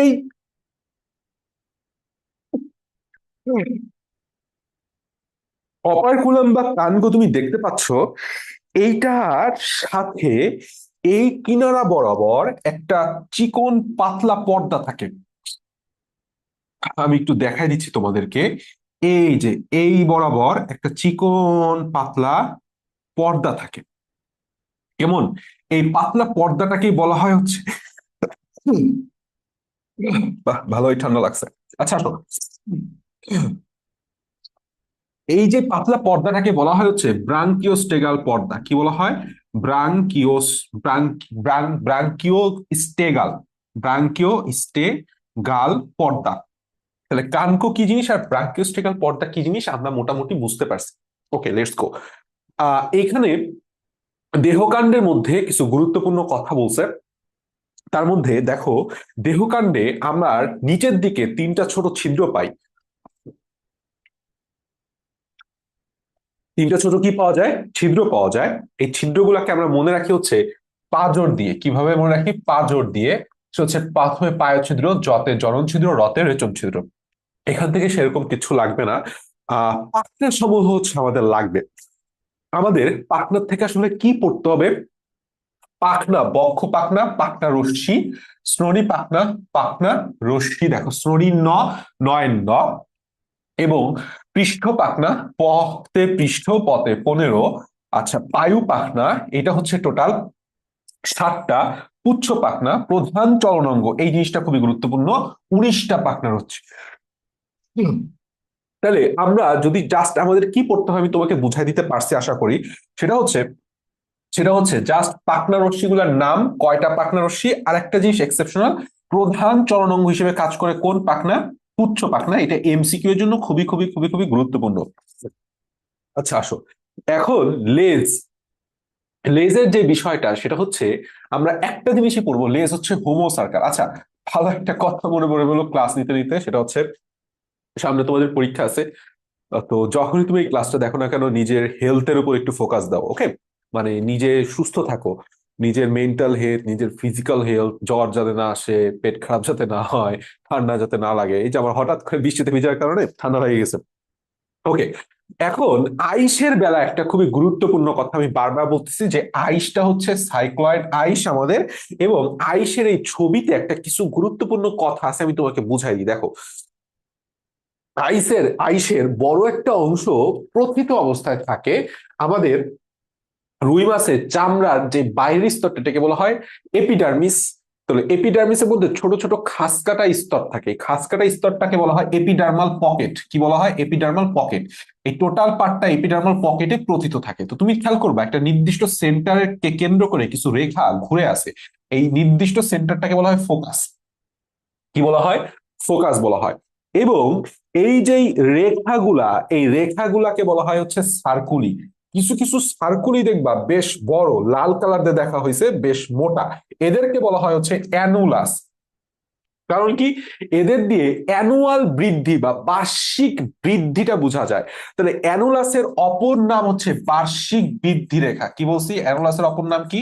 বার্ষিক বৃদ্ধি রেখা। এইটা তোমাদের এমসিকিউতে খুব আসে, খুব আসে। তাহলে সার্কুলি হচ্ছে নর্মাল রেখাগুলা, সার্কেল করে রাখছে ফোকাসকে। কতগুলা কিছু কিছু সার্কেল আবার বেশ বড় এবং মোটা এবং উঁচু হয়, এদের দ্বারা আমরা বার্ষিক বৃদ্ধিটা বুঝতে পারি। যেরকম এখানে 3টা রেখা, তার মানে এটা 3 বছর বয়স, এরকম বোঝায়। তখন সেটাকে বলা হয় অ্যানুলাস। অ্যানুয়াল, অ্যানুয়াল একটা ভাইব আছে, এটা হচ্ছে বার্ষিক বৃদ্ধি রেখা, অ্যানুয়ালের বাংলা বার্ষিক। এবং তুমি দেখতে পাচ্ছ যে কিছু রেখা এই বরাবর চলে গেছে, এই বরাবর চলে গেছে, নীল রেখাগুলা, এদেরকে বলা হয় হচ্ছে রেডি। এদেরকে কি বলা হয়? রেডি। বাস, এখান থেকে আর সেরকম কিচ্ছু লাগবে না, আমরা সরাসরি নিচের দিকে চলে আসব। সেটা হচ্ছে রুই মাছের রক্ত সংবহন তন্ত্র। এইখান থেকে আমাদের বেশ কিছু পড়ার আছে। রুই মাছের রক্ত সংবহন তন্ত্র আমরা জানি সকল মাছেরই এক বর্তনী বা এক চক্রী রক্ত সংবহন, অর্থাৎ আমাদের রক্ত একদিকেই বাহিত হয়। আচ্ছা, রুই মাছের অনুরূপ এখন রুই মাছের রক্ত সংবহন তন্ত্রের স্বাভাবিকভাবেই দুইটা জিনিস নিয়ে গঠিত, একটা হচ্ছে রক্তরস আর একটা হচ্ছে রক্তকণিকা। এখন মজার বিষয় হচ্ছে রুই মাছের রক্তরসে দুই ধরনের রক্তকণিকা থাকে, একটাকে বলা হয় লোহিত রক্তকণিকা, আর একটা হচ্ছে আমাদের শ্বেত রক্তকণিকা। কোনো অনুচক্রিকা নাই, এই জিনিসটা আমাদের বুঝতে হবে। কি নাই? কোনো অনুচক্রিকা নাই, এটা বললাম খুবই খুবই গুরুত্বপূর্ণ কথা। এখন এই জায়গাটায় একটা গুরুত্বপূর্ণ কথা, সেটা হচ্ছে হৃৎপিণ্ড। তুমি যখন হৃৎপিণ্ড দেখবা, হৃৎপিণ্ডের এক নাম্বার একটা পার্ট পাবা, সেটা হচ্ছে একটা অ্যাট্রিয়াম পাবা, একটা ভেন্ট্রিকল পাবা। এইখানে দুইটা এক্সট্রা পার্ট আছে, এটা বললাম হৃৎপিণ্ডের অংশ নয়, হৃৎপিণ্ডের একটা উপ অংশ। কি বলছি? তাহলে মাছের হৃৎপিণ্ড সবসময় দুই প্রকোষ্ঠই হয়, একটা অ্যাট্রিয়াম থাকবে আর একটা কি থাকবে? ভেন্ট্রিকল থাকবে। এখন অ্যাট্রিয়ামের নিচের দিকে একটা জায়গা আছে যেটাকে বলা হয় সাইনাস ভেনোসাস। সাইনাস মানে হচ্ছে ফাঁকা জায়গা, সাইনাস মানে কি? ফাঁকা জায়গা, ঠিক আছে। এইখানে আসলে কি হয়, সবগুলা ভেইন এসে মিলিত হয়ে একটা ফাঁকা জায়গা তৈরি করে, এই জন্যই নামটা হয়ে গেছে সাইনাস ভেনোসাস। কি বলছি? Sinus venosus. সাইনাস ভেনোসাস থেকে অ্যাট্রিয়াম, অ্যাট্রিয়াম থেকে ভেন্ট্রিকল, ভেন্ট্রিকল থেকে তৈরি হয়ে গেছে ভেন্ট্রাল অ্যাওর্টা। এখন ভেন্ট্রাল অ্যাওর্টা আর ভেন্ট্রিকলের মাঝামাঝি দেখবা যে একটা মোটা অঞ্চল আছে, এটাকে বলা হয় বালবাস আর্টারিওসাস। বালবাস মানে বাল্বের মতো মোটা গঠন সৃষ্টি করছে। আর্টারির আর্টারির যেই ভেন্ট্রাল অ্যাওর্টা মানে কি, এটা একটা আর্টারি, আর্টারির স্ফীত গোড়া, এটাই হচ্ছে বালবাস আর্টারিওসাস। তাহলে বালবাস আর্টারিওস কি জিনিস? আমরা জানি যে আমাদের ভেন্ট্রিকল থেকে একটা ভেন্ট্রাল অ্যাওর্টা উপরের দিকে চলে যায়, যেটা একটা স্ফীত, গোড়াটা স্ফীত হয়ে যায়। গোড়াটা কি হয়ে যায়? স্ফীত হয়ে যায়। এই স্ফীত গোড়াটাকে বলা হয় বালবাস আর্টারিওসাস, এবং বালবাস আর্টারিওসাস হৃৎপিণ্ডের কোনো অংশ নয়। এইটা খুবই খুবই গুরুত্বপূর্ণ, এটা মনে রাখবা বাস। এখান থেকে আর কিছু জানা লাগবে না, আমরা এখান থেকে পড়ে ফেলছি। বালবাস আর্টারিওসাস বলতে কি বুঝো, এইটা ক্ষতে আসে, আমি কেবলই তোমাকে পড়াই দিলাম। এই টপিকটা এখান থেকে লিখতে হবে। হৃৎপিণ্ডের কপাটিকা জাস্ট রিডিং দিলেই হবে, এখান থেকে আর কিছু লাগবে না। যেটা আমাদের লাগবে সেটা হচ্ছে রুই মাছের ধমনী তন্ত্র। আসলে রুই মাছের রক্ত সংবহন তন্ত্র দুইটা তন্ত্র নিয়ে ডেভেলপ করে, একটা হচ্ছে ধমনী তন্ত্র আর একটা হচ্ছে শিরাতন্ত্র। তাহলে আমাদের যে রুই মাছের ধমনী তন্ত্রটা, এটা সিকিউ এর জন্য খুবই খুবই খুবই গুরুত্বপূর্ণ। সিকিউ এর জন্য কি বলছি? খুবই গুরুত্বপূর্ণ। তো আমরা চলো একটু রুই মাছের ধমনী তন্ত্রটা আমরা দেখে আসি। সেটা হচ্ছে রুই মাছের যে একটা ধমনী তন্ত্রের কথা আমি তোমাকে বলতেছি, সেটা হচ্ছে যে এই ধমনী তন্ত্রটা আহ আবার দুই ভাগে বিভক্ত, একটা হচ্ছে অ্যাফারেন্ট আর একটা হচ্ছে ইফারেন্ট। তুমি নাম দেখলে বুঝবা, অন্তর্বাহী ব্রাঙ্কিয়াল ধমনী, একটা হচ্ছে কি বলছি? অন্তর্বাহী। একটা হচ্ছে অন্তর্বাহী, এই জিনিসটা আমি একটু এদিকে সরাই নিয়ে আসি। একটা হচ্ছে আমাদের অন্তর্বাহী, অন্তর্বাহী ধমনী, অন্তর্বাহী ধমনী। আর একটা হচ্ছে আমাদের বহির্বাহী ধমনী, আর একটা কি? বহির্বাহী ধমনী দ্বারা, ধমনী দ্বারা হচ্ছে টোটাল দুইটা মিলিত হয়ে ধমনী তন্ত্রটা ডেভেলপ করছে। এখন তোমাকে যখন পরীক্ষায় বলবে ধমনী তন্ত্রটা লিখতে বা আঁকতে, তখন অ্যাকচুয়ালি আমাদের ছবিটা আঁকতে হবে, সেটা ব্যাখ্যা করতে হবে। আমরা ফার্স্ট অফ অল দেখো কিভাবে লিখি, খেয়াল করো। আমরা জানি রুই মাছের ফুলকার সংখ্যা হচ্ছে 4 জোড়া। কয় জোড়া? 4 জোড়া। তাহলে ধরো এই একটা ফুলকা, এই একটা ফুলকা, এই একটা ফুলকা, আবার এই একটা ফুলকা। তাহলে এটা হচ্ছে 1 2 3 4। এছাড়াও এই 1 নম্বর ফুলকার সামনের দিকে আর একটা ফুলকা থাকে, আর একটা ফুলকা থাকে যেটা আসলে ইনঅ্যাক্টিভ। এইটার নাম হচ্ছে সিউডো ব্র্যাঙ্ক। কি বলছি? সিউডো, সিউডো, সিউডো ব্র্যাঙ্ক, ঠিক আছে। এই সিউডো ব্র্যাঙ্ক আসলে ইনঅ্যাক্টিভ ফুলকা, এটা কোনো অ্যাক্টিভ ফুলকা না। তাহলে মেইনলি হচ্ছে আমাদের এই 4টা। তো আমাদের এই যে ধমনীটা আছে, সেই ধমনীটা আমরা কই কই কই কই এটা দিয়ে আঁকি। এইটা হচ্ছে আমাদের ধরো এখান থেকে আমাদের সাইনাস ভেনোসাস অ্যাড হয়েছিল, সাইনাস ভেনোসাস অ্যাট্রিয়াম হয়ে এটা হচ্ছে আমাদের ভেন্ট্রিকল, ভেন্ট্রিকল থেকে বালবাস আর্টারিওসাস বের হবে, বালবাস আর্টারিওসাস থেকে আমাদের চলে যাবে হচ্ছে আর্টারি। কি আর্টারি? অন্তর্বাহী আর্টারি। কি আর্টারি? অন্তর্বাহী। তো অন্তর্বাহী আর্টারিটা আমি একটু মোটা করে রাখতে চাচ্ছি, এই জন্য আমি একবারেই দিয়ে দিলাম এই একটা অন্তর্বাহী। আবার সাপোজ ধরো এমনি করে চলে যাবে, তো এই আর একটা অন্তর্বাহী, এই আর একটা অন্তর্বাহী, এই আর একটা অন্তর্বাহী।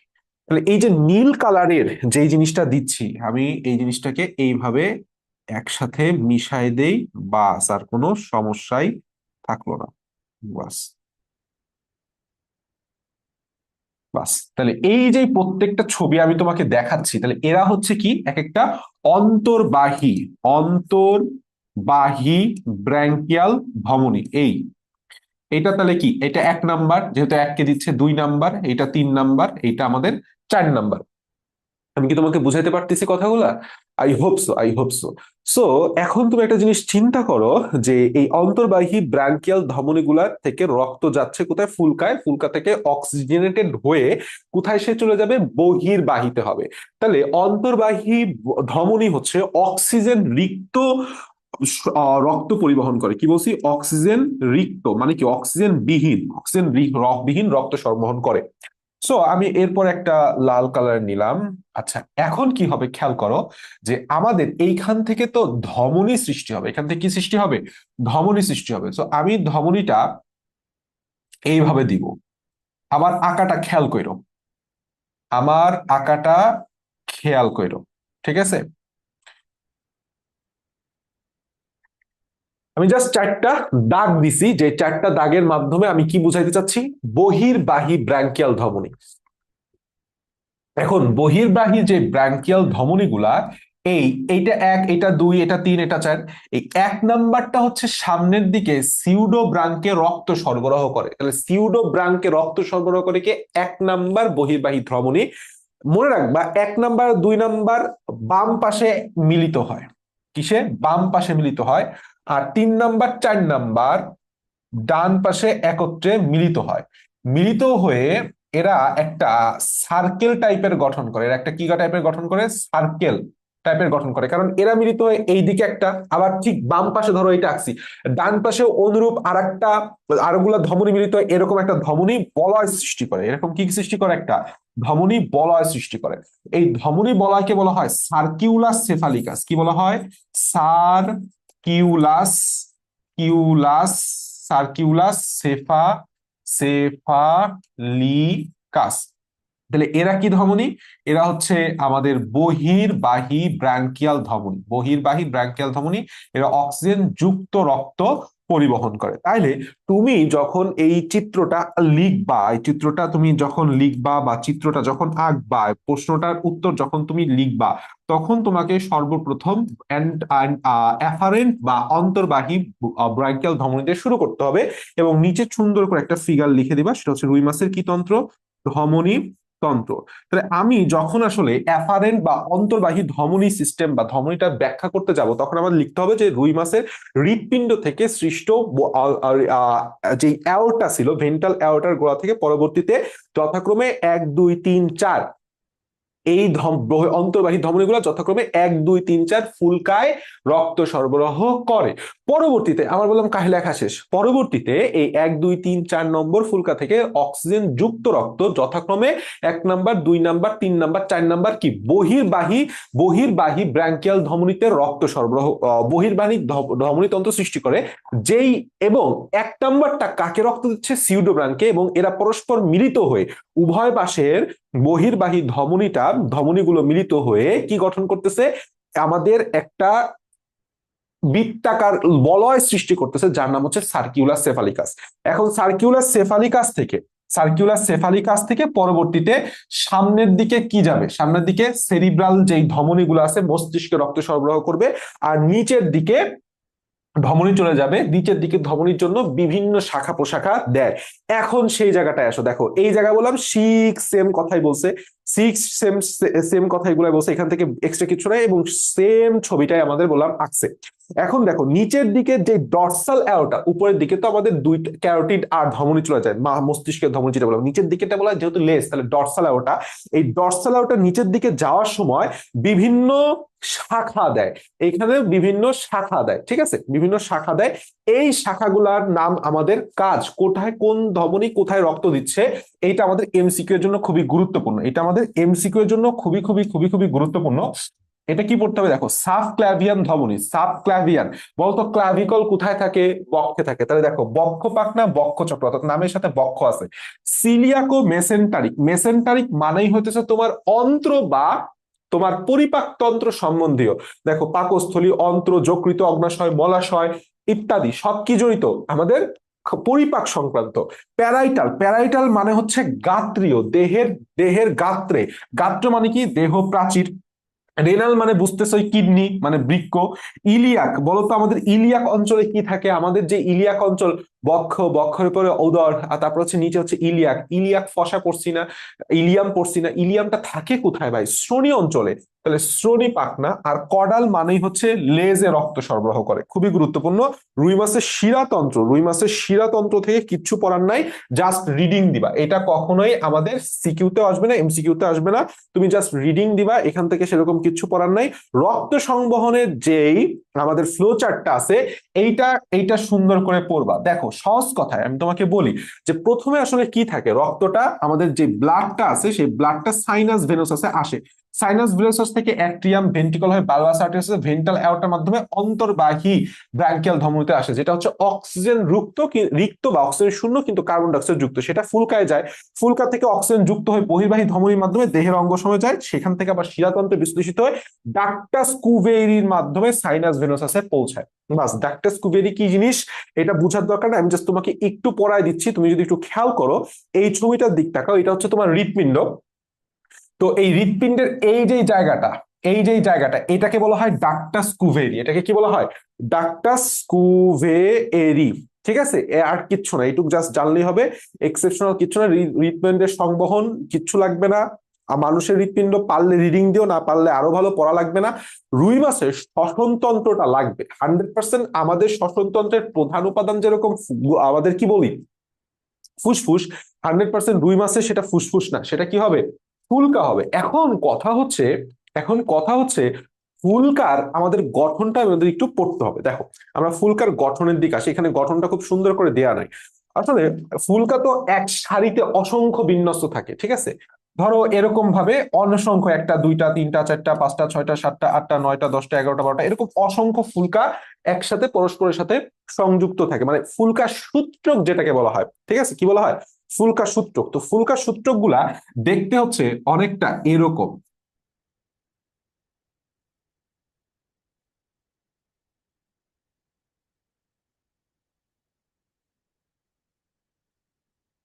অনেকটা কিরকম এরকম।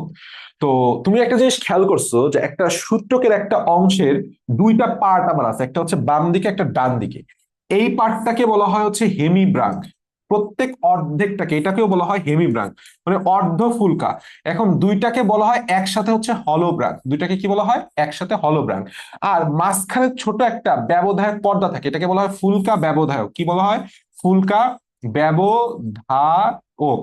আর নিচের দিকে একটা অস্থিময় অঞ্চল থাকে, একটা কি থাকে, অস্থিময় অঞ্চল থাকে, এইখানে তোমার বিভিন্ন আর্টারি ভেইন একত্রে মিলিত হয়, এবং এই জায়গায় বিভিন্ন ছোট ছোট ছোট ছোট প্লেট থাকে, কি থাকে, ছোট ছোট ছোট ছোট প্লেট থাকে, যে প্লেটের চারপাশে কৈশিক জালিকাগুলো বিন্যস্ত থাকে, কৈশিক জালিকাগুলো কি হয়, বিন্যস্ত হয়। ফলে ধরো এই দিক থেকে পানি আসতেছে, এদিক থেকে পানি আসতেছে, সেই পানিটার মধ্যে অক্সিজেন আছে, এই অক্সিজেনটা যখন এই প্লেটের চারপাশ দিয়ে এইভাবে ঘুরে, তখন এদের মধ্যে যে অবস্থিত কৈশিক জালিকাতে অক্সিজেনটা শোষিত হয়, কার্বন ডাইঅক্সাইডটা বিমুক্ত হয়ে যায়। এইটাই আসলে সেরকম ঘটনা, এখান থেকে সেরকম কিচ্ছু পাওয়া লাগবে না, তুমি পারলে একটু রিডিং দিও ফুলকার গঠনটা, ফুলকার ইংলিশ নাম হচ্ছে গিল, পারলে একটু রিডিং দিও বাস।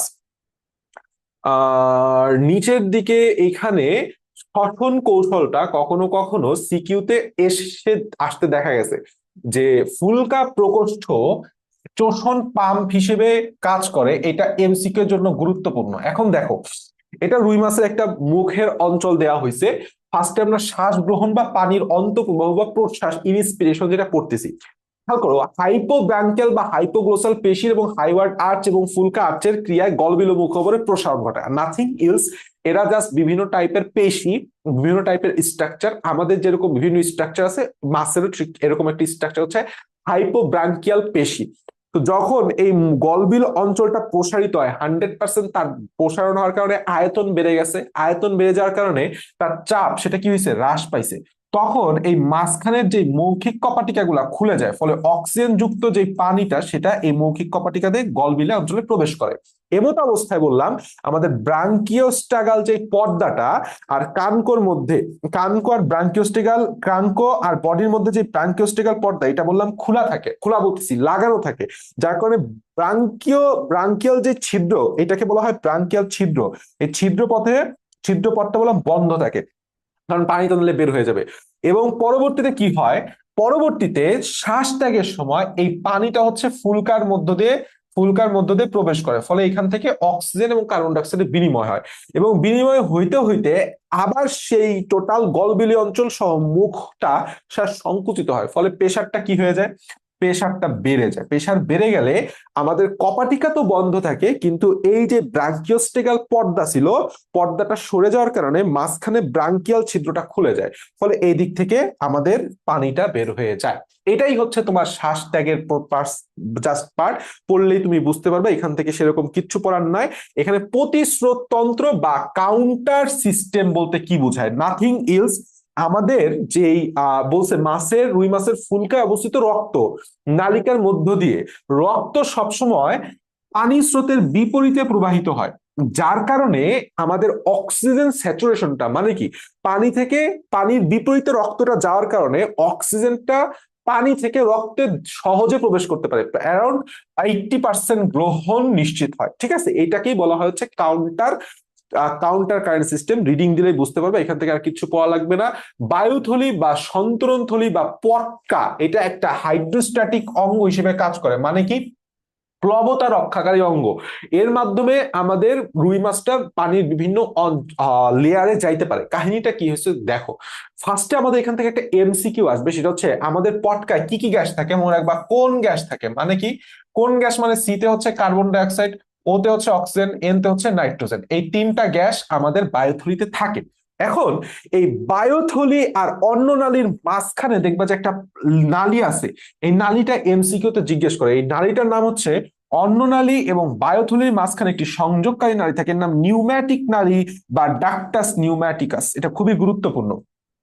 এখন দেখো আমাদের কই কই কই কই কই কই কই এই যে এখন আহ আমাদের বায়ুথলির গঠনটা আমরা একটু পড়তে চেষ্টা করি।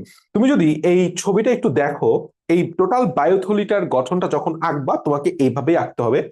দুইটা স্তর আছে, একটা হচ্ছে ভেতরের যে কালো লেয়ারটা দেখতে পাচ্ছ, আর একটা হচ্ছে বাইরের যে কালো লেয়ারটা দেখতে পাচ্ছ। তো ভেতরের যে কালো লেয়ারটা এটাকে বলা হয় টিউনিকা ইন্টারনা। কি বলা হয়, টিউনিকা ইন্টারনা, এটা হচ্ছে পেশি নির্মিত। আর বাইরের দিকে আমাদের যোজক টিস্যু নির্মিত, এটা হচ্ছে টিউনিকা এক্সটার্না। টিউনিকা মানে আবরণ, এক্সটার্না মানে বাইরে, তাহলে টিউনিকা এক্সটার্না বাইরে থাকবে, টিউনিকা ইন্টারনা থাকবে। এখন দুইটা প্রকোষ্ঠে বিভক্ত হয়েছে, এটা হচ্ছে আমাদের সম্মুখ প্রকোষ্ঠ, আর এটা হচ্ছে আমাদের পশ্চাৎ প্রকোষ্ঠ। তো সম্মুখ প্রকোষ্ঠে এবং পশ্চাৎ প্রকোষ্ঠে দুই জায়গায় এক প্রকার লাল বর্ণের গ্যাস গ্রন্থি থাকে। আমি যেই কথাগুলো বলতেছি এই কথাগুলাই বললাম তোমাকে আলটিমেটলি লিখতে হবে পরীক্ষায়। লাল বর্ণের গ্যাস গ্রন্থি থাকে, গ্যাস গ্রন্থির মধ্যে অসংখ্য কৈশিক জালিকা থাকে, এদেরকে বলা হয় রেটিয়া মিরাবিলিয়া। কি বলা হয়, রেটিয়া মিরাবিলিয়া। এখন ঘটনা হচ্ছে এই সম্মুখ প্রকোষ্ঠ থেকে হচ্ছে আমাদের গ্যাসগুলা বের হয়, আর পশ্চাৎ প্রকোষ্ঠ হচ্ছে সেই গ্যাসগুলো আবার শোষণ করে। এইভাবে নির্গমন আর শোষণের মাধ্যমে তার গ্যাসের যে ঘনত্বটা সে রক্ষা করে। যখন দেখা গেছে যে সে উপরে উঠবে, ভেসে থাকা প্রয়োজন, তখন এই সম্মুখ প্রকোষ্ঠ গ্যাস প্রোডাকশন বাড়ায় দেয়, আর পশ্চাৎ প্রকোষ্ঠ গ্যাস অ্যাবজর্পশন কমায় দেয়, ফলে গ্যাসের পরিমাণ বেড়ে গেলে সে আস্তে আস্তে আস্তে উপরে উঠে। তার বিপরীত ক্রিয়া ঘটে যখন সে নিচে নামতে থাকে। আর এটা হচ্ছে অন্ননালী, আর এইটা হচ্ছে তোমার আহ আহ বায়ুথলি বা পটকা। এই দুটার মাঝখানে দেখো একটা নালী আছে, এটাই হচ্ছে নিউম্যাটিক নালী। এই কথাগুলো লিখে দিয়ে আসতে পারলে জাস্ট গঠন আর কাজ, কাজ কি কি? প্লবতা রক্ষা করবে, অভিযোজনে ভাসন্ত, অভিযোজনক্ষম ভাসন্ত শ্বসনে সাহায্য করতেছে, যেহেতু তার মধ্যে গ্যাস আছে, অক্সিজেন গ্যাস আছে। প্রতিধ্বনি সৃষ্টি, শব্দ উৎপাদন, চাপ নিয়ন্ত্রণে গুরুত্বপূর্ণ ভূমিকা পালন করে। এইটুক লিখে দিয়ে আসতে ফুল মার্ক পাবা, ঠিক আছে? এর চাইতে বেশি কিছু স্যার তোমার কাছ থেকে আশা করে না। আমরা চলে আসি রুই মাছের প্রজনন এবং জীবন বৃত্তান্ত। এখান থেকে কিচ্ছু লাগবে না, এখান থেকে জাস্ট লাগবে হচ্ছে তুমি একটু সুন্দর করে রিডিং দিবা। কিচ্ছু সিকিউতে জীবনে কিচ্ছু আসবে না, ঠিক আছে? জীবনেও কিচ্ছু আসবে না, একদম কিচ্ছু আসবে না। এইখানে একটা কথা আছে, সেটা হচ্ছে ডিম ছাড়ার সময় পানির তাপমাত্রা কত থাকে?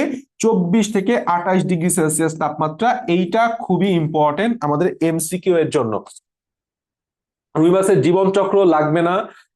আচ্ছা, এইখানে একটা গুরুত্বপূর্ণ কথা, সেটা হচ্ছে রুই মাছের ডিম উৎপাদনের ক্ষমতাকে ফিকান্ডিটি বলা হয়। কি বলা হয়? ফিকান্ডিটি বলা হয়। আচ্ছা, এইখানে একটা গুরুত্বপূর্ণ পার্ট, সেটা হচ্ছে রুই মাছের প্রাকৃতিক সংরক্ষণ। ঠিক আছে, রুই মাছের কি জিনিস? রুই মাছের প্রাকৃতিক সংরক্ষণ। এটা সিকিউ ঘতে দেয়। সো এইটাই বললাম, আসলে বুঝানোর কিছু নাই, তুমি সুন্দর করে একটু রিডিং করে বানায় বানায় লিখতে পারবা যে কিভাবে তুমি প্রাকৃতিক সংরক্ষণ করবা। মৌসুমী কি কি জিনিস অবস্থান, জীবন বৈশিষ্ট্য বৈচিত্র্য এলাকা, রুই মাছের সংরক্ষণে কয়েকটি পদক্ষেপ, তুমি কি পদক্ষেপ নিবা, এই টাইপের কোশ্চেন বলে তোমাকে সিকিউ এর ঘতে দিবে। ঠিক আছে, দ্যাটস অল অ্যাবাউট আমাদের রুই মাছ। ইনশাআল্লাহ এই অধ্যায়টা বললাম, রুই মাছটা খুবই ছোট, আসলে সেরকম ইম্পর্টেন্ট কিছুই নাই। আমি যেভাবে যেভাবে ডিরেকশন তোমাকে দিছি সেভাবে তুমি যদি পড়তে পারো, তোমার রুই মাছ পড়া হয়ে যাবে। এবং আমি বারবার কথা বলতেছি, আমি বললাম তোমাকে স্কিপ করা শিখাইছি যে ভাই এটা পড়ো না, এই পৃষ্ঠা রিডিং দাও, এটা ইম্পর্টেন্ট না, এটা না পড়লেও হয়, এইটা পড়তেই হবে, এই এমসিকিউটার দাগ লাগবেই, এই জিনিসগুলো ফলো করো। ঠিক আছে, বেস্ট অফ লাক।